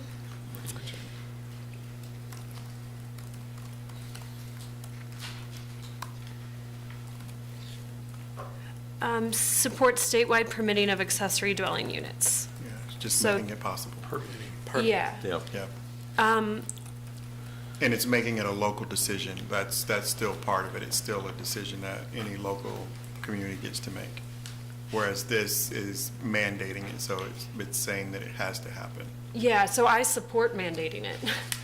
I don't. I mean, not mandating it like everyone has to put in one, but mandating it that every locality should make sure that they are allowed should someone choose to do that. Well, I mean, I think it's just like we wouldn't want, Page County to mandate that we, to pass something that we should do that we don't want. But this is a good policy. So, I don't know, that feels like that bullet point goes counter to what we're trying to achieve statewide, which is an increase in housing supply, especially focused on missing middle. So I don't. I'd be happy to second including that in our list of things we don't agree with. Because I think it's obviously the housing type, assuming it's not an Airbnb, that's actually most affordable. So, and I think California and many other states have done what you're talking about, so it's not. I think your interpretation of our legislative agenda, I think, is correct. Like requiring the lowest zoning category to allow ADUs. So, I didn't think that's anyway, what she read. Second. What? I didn't think that's what she read. I think that's the I state didn't legislation see- paired by. I didn't hear her read anything that had us mandating anything to anybody. Well, I know. So my state- interpretation Sorry, of go ahead. supporting statewide permitting of accessory dwelling units, it means that there's a statewide law permitting accessory dwelling units. So that. Which this doesn't contradict. This to me says that a locality could say, nope, they're not allowed here. Yeah, I think that the way, if I've heard you correctly, what we have said is that there can be no state mandate that says no ADUs. Right. Which isn't what this is talking about either. I don't see the disagreement between what we've said and what this says. I guess okay, so this to me in the TJPDC legislative agenda, the way it's phrased sounds like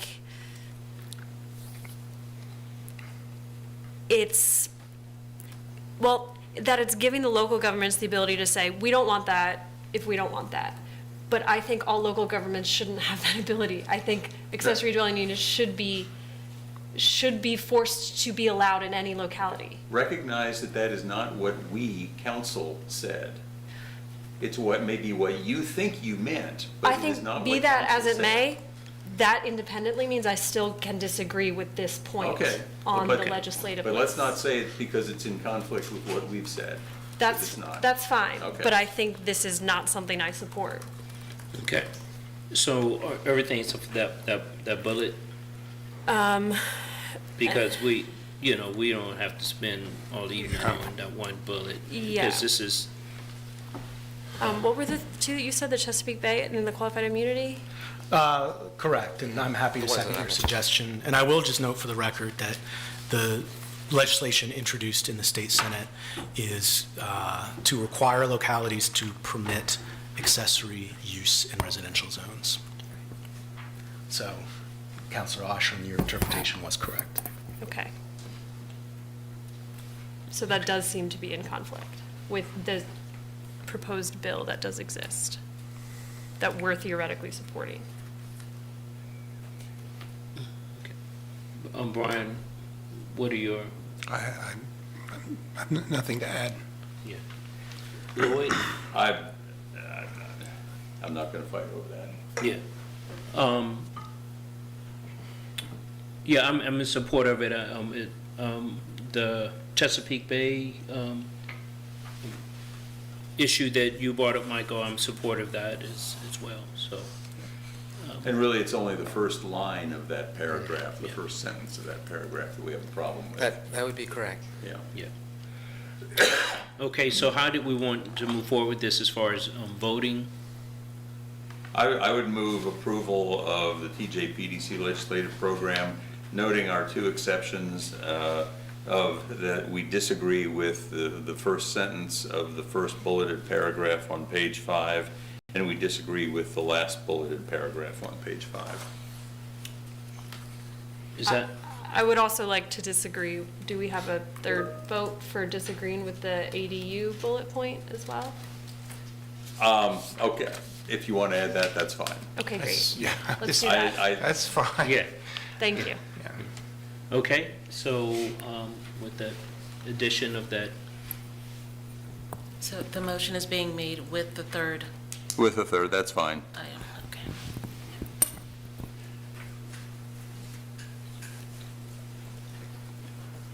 Second. so it's been moved by Lloyd, second by Brian, is that? Yep. And he's preparing the vote. Okay. The motion passes 5-0. Thank you, David. Thank you all. Have a good Thank evening. you. The next item on the agenda is ordinance creating Nunos Networks, Inc. Franchise. Segra franchise agreement. Good evening, Mayor, councilors. Yeah. Brennan Duncan, again, I'm the city engineer. So I was before you, I think roughly a month and a half ago, sometime in that, with a very similar ordinance. So we're going to go through this again, but maybe get a little bit more in depth as to some of the rationale here. So this is for Lumos Networks doing business as Segra. They've requested approval of an ordinance granting the renewal of their franchise agreement with the city of Charlottesville. The company's prior agreement has expired. Renewal is required to maintain authorization for Lumos Telecommunications facility located within the city of Charlottesville, public right-of-way. This renewal also highlights ongoing challenges related to our double poles and delayed transfer of telecommunications lines, which continue to affect ADA compliance, pedestrian safety throughout the city. And really that's kind of where I want to go with a lot of this, is this is our continued effort to, do as you and our city manager has kind of directed staff here. We've been working with Dominion, and Brightspeed. There are two kind of pole owners in town. All the other ones are through these attachment agreements and franchise agreements. So these types of franchise agreements and the modifications that we've made recently really just give us a lot more teeth. A lot of the delays that we've had in dealing with Dominion, they're the first ones off the pole. Normally when they put in a new pole, they come in, they cut off the top after they've transferred their lines. And the delay is in getting these third-party attachers off of the old pole and onto the new pole. So these really, it gives us, again, much more defined. We might have had some authority to have them come off the pole, but it didn't have the same kind of teeth. We didn't have, a specified number of days. We didn't have the penalty per day.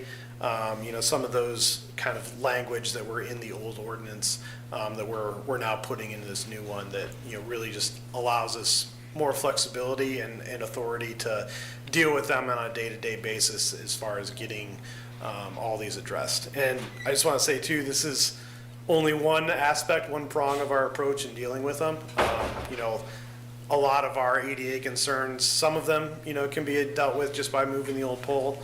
A lot of them, are going to have to be worked with Dominion about, where does even sometimes the new pole is in the wrong spot. So, this is not a magic bullet, but it is another arrow in our quiver as we, try and attack this from all angles. Yeah.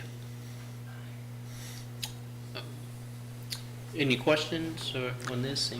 So as these renewals come up, we're adding the language to. That's give us a correct, little- yeah. Every time that we get another franchise renewal, we're adding this language in, and kind of saying, hey, if you want to do business in Charlottesville, this is the cost to do that business. Is there pushback or are people like, yeah, okay, that makes sense? There's been a little, but for the most part, they understand that, we kind of hold the cards here, so they've got to deal with us. Okay, great, thanks. Enforcement is everything. Yeah. Yeah. No, straightforward, and just for those at home, I know this it's technical, but it's important because it's about people who are in a wheelchair or any assistance, make it easier for them to walk our sidewalks. So, yep. Definitely positive the work to improve this. Can I get a motion? Motion? I would move approval with one catch, and that is that the third line of paragraph 206.1 is missing the word days after 45. Third line. Could be. And 206 is also missing the E and the on the table of contents. It's short. Within 45, parens 45, needs days. And I gotcha, the E and the, I'm not sure how that dropped off, but we can make that amendment. Subject to those typos, move its approval. Second. Second, okay. Motion is being prepared.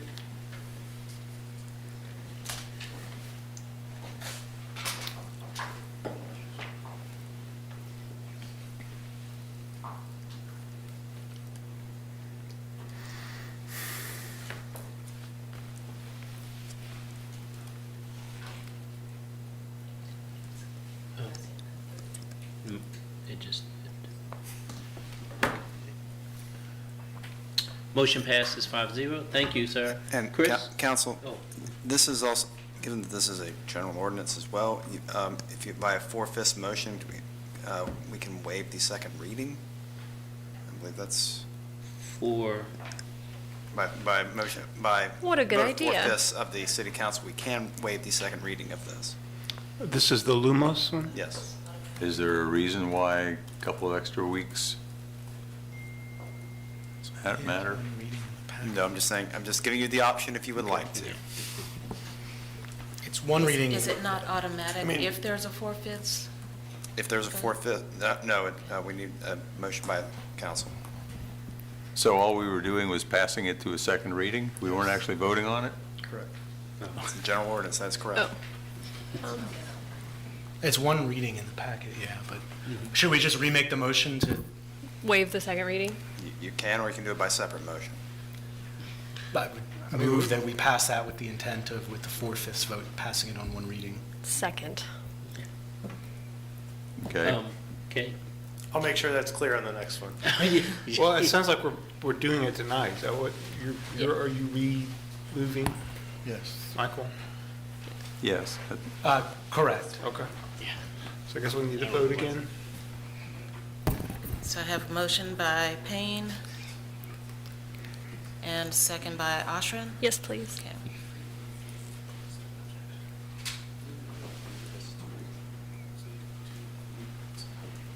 And I think it passes again, 5-0. Thanks. The next item is, Chris, it's an ordinance to authorize the abandonment of a portion of existing trail easement with Locust Meadows Owners Association and allows the recording with an updated easement and plat. Correct. Good evening, Mr. Mayor and Council, and everybody here. This is a trail easement, which is typically done at a staff level when we acquire new trail easements. We do it all the time. This one we got 5 years ago, 6 years ago. We have an easement with this HOA. We did engineering, and somebody pointed out that if we moved the trail 10 feet to the left, we would have a better crossing of a little wetland outfall thing. So because that means we have to abandon 50 feet of an easement to move that last 50 feet over a little bit, technically that's an abandonment of a city interest in real property, which requires council to approve the abandonment. They had already signed the new easement, and somebody pointed out because we're vacating, we had to come to council to clear this technicality. And I believe, to the last question, if this is a 2 reading, you have the same opportunity in front of you for making it 1 if this is a general ordinance. It is a general ordinance, and if, I'm not trying to throw anything into the wheels here, but generally, if you want to waive a second reading, it should be just either part of the motion. Yes. Or it should be a separate motion to waive the second reading. And this is the trail that you gave us the funding for, the designs about to be approved through neighborhood development. We hope to actually improve this to a stone dust ADA trail starting in the spring. We needed to get the easement cleared up to be able to go to bid when the plans are wrapped up. Great. And I have a nice PowerPoint that was put together just to show you. This is between Holmes Avenue and Penn Park as you get at the very low end of Meadow Creek near the Ravenna River. Yep. Yeah. So, any questions? Not, can I get a motion if this is to have 1 reading? Please make it part of your motion. I would move approval of the ordinance to authorize the abandonment of a portion of the existing trail easement with the Locust Meadows Owners Association, allow recording of an updated easement plat, and to do so by waiving the second reading with a 4/5 vote. Second. Okay. If no other comments, we'll vote on this. The motion passes, I believe, 5-0. Thank you, Chris. Thank you very much. Thank you, sir.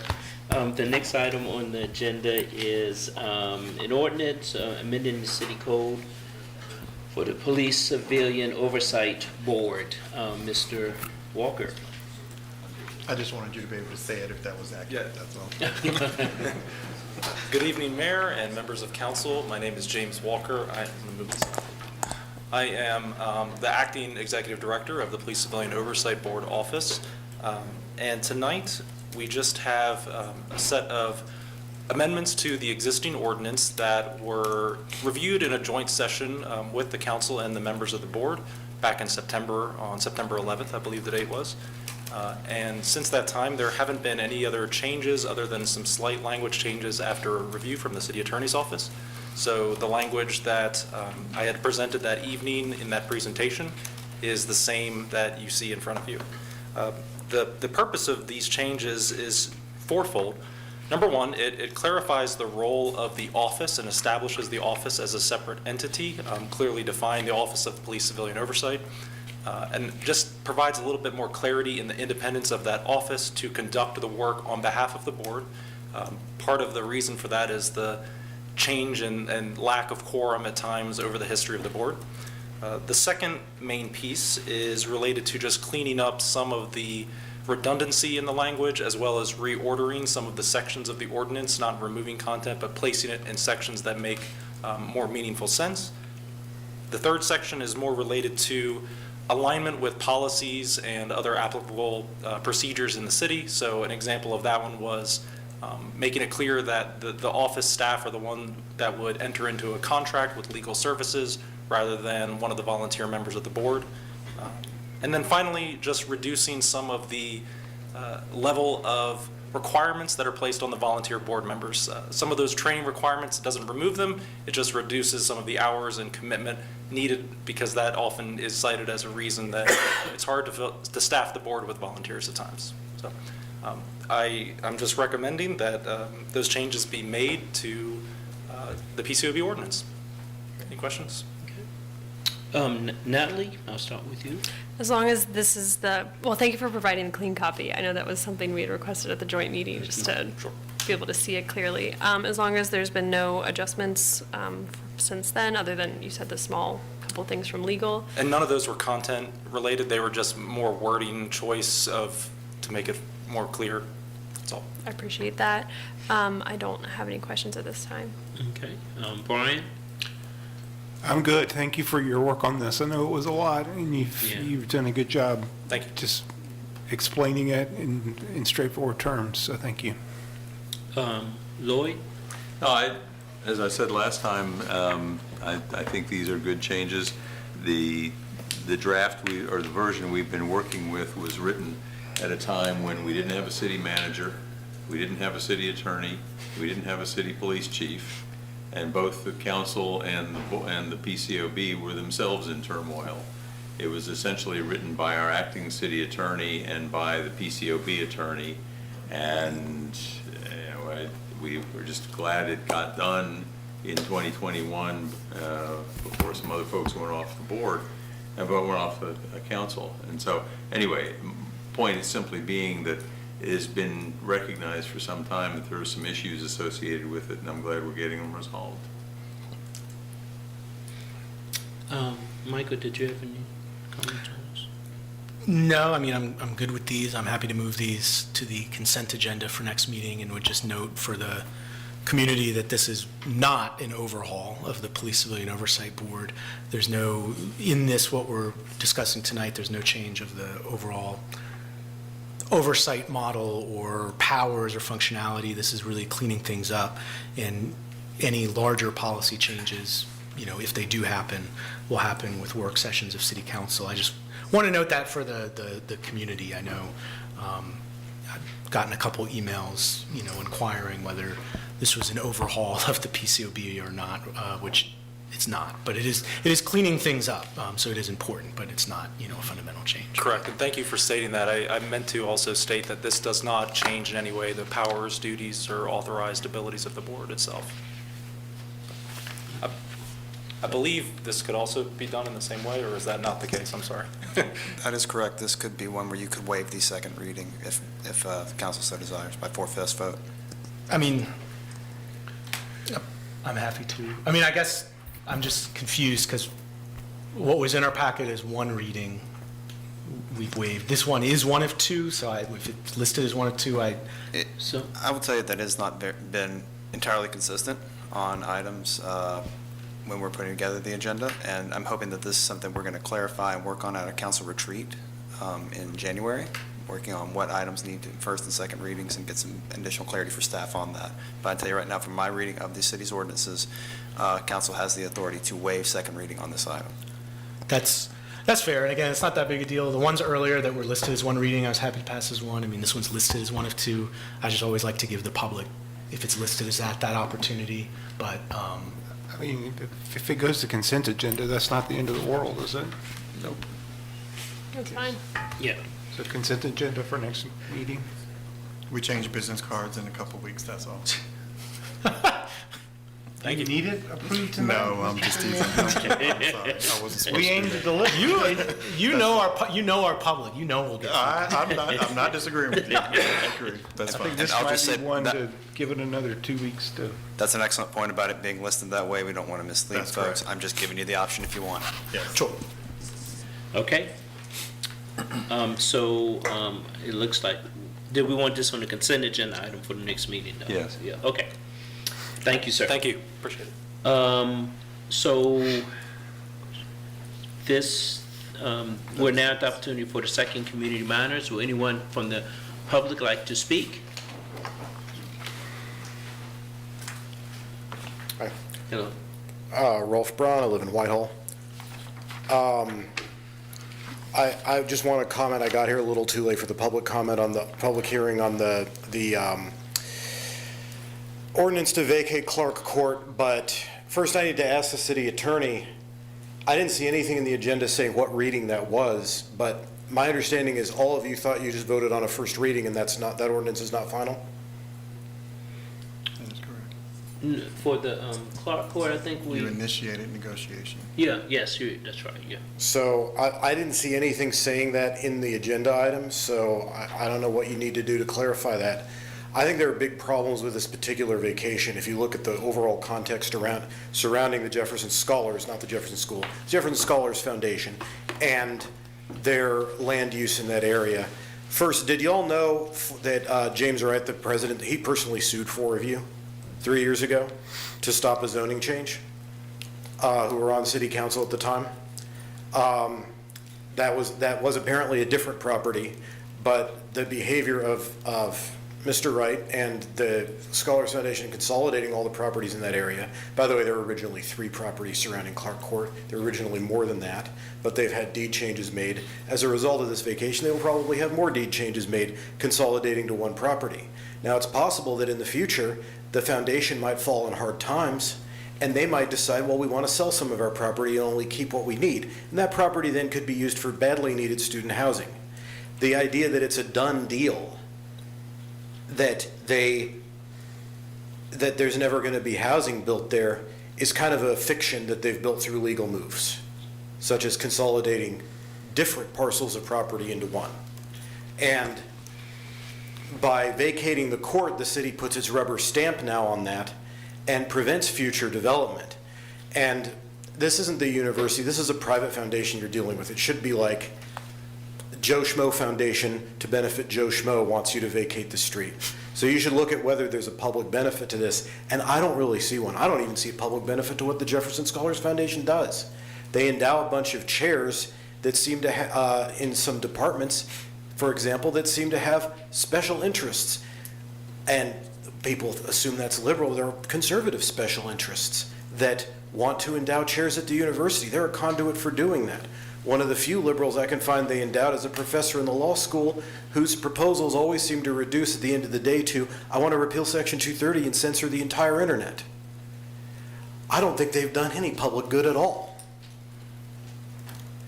And I don't think that this proposal does much public good or that you should show them any more favor than Joe Schmo who owns 2 parcels.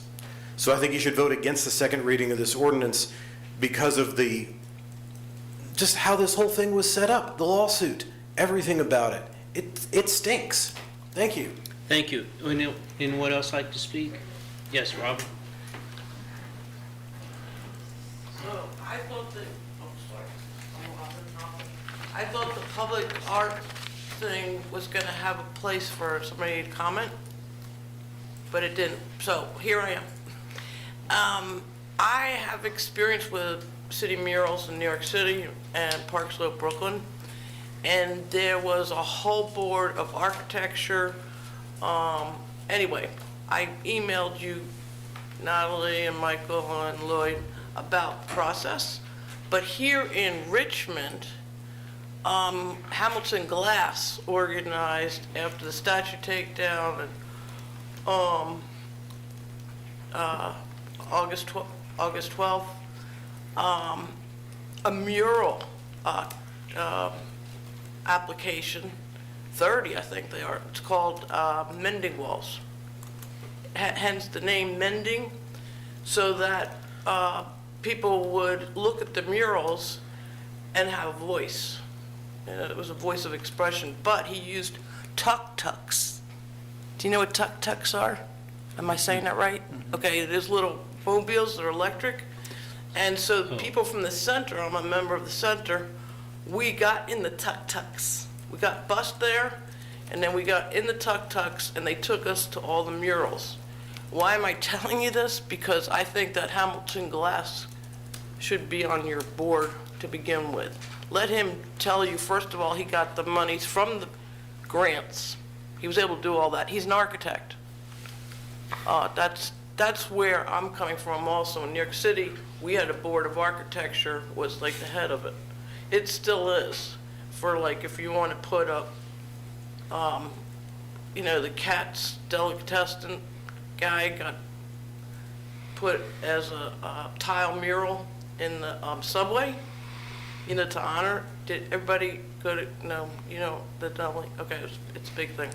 So, but anyway, that sort of thing. It takes 3 years in New York City because the environmental, like if you're building a building and you put a mural there and how the environmental impact of that is, like if you're looking, okay, and then the people out the building, what they're looking at all the time, maybe they're just gonna see an eyeball, so how the scale has to be, that's what the architecture, anyway, Hamilton Glass. Okay, Okay, he was here and he did the bridge mural project, or the Charlottesville, he was a part of that foundation, but if he's still available, he should lead this. That's what I'm thinking. Bye. Thank you. Joy, were you?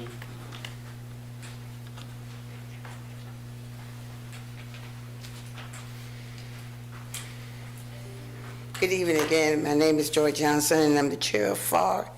I know there's been some questions about, or some statements about housing, low-income housing that students may be living in our neighborhood, and when things get built, such as LV Collective or whatever, the students were moving in there. And that there was some questions about that Venable School enrollment has gone up. Well, part of the reason why that went up, West Haven residents, when I came to Charlottesville, half of West Haven residents' children would go to Venable and half would go to Bella Moran. And then they changed it, and then all the kids was going to Bella Moran. About 4 to 5 years ago, they changed it again where all our students from West Haven is going to Venable. It's not because of the students are moving out of the affordable housing why that has went up. So I just want to clarify that. What has happened is Jeremy Kaplan, who should be given an award for what he does, take those houses or buy those houses and he redo them and then he rent them for affordable. And so people are staying in the neighborhood. Other than that, they will become the Airbnb, or people would flip them and they will become $500,000 home.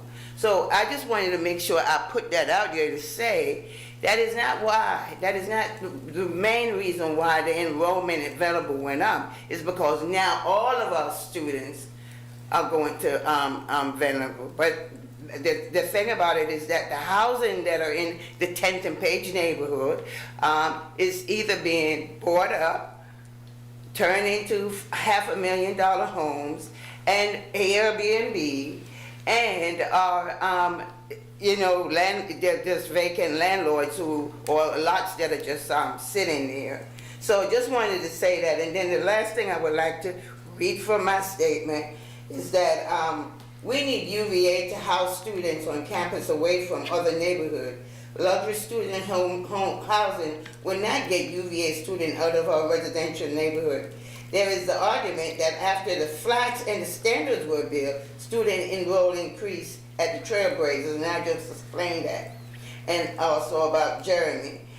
I just think that, I'm not going to read it again because I'll be reiterating what I'm saying, but I just think that tonight was an opportunity for council when the city manager asked you, let me be clear, what is it you want me to do? You all could have started this process of talking about it even before the new council come on, about going back and changing whatever. Appreciate your time. That's why I said here I wanted to finish saying what I had to say. Thank you. Anyone else like to speak?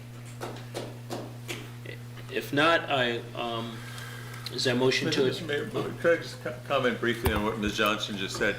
Ms. Johnson, I don't know that anybody up here on council thinks that the argument for the LV Collective has been made that it's going to free up affordable housing.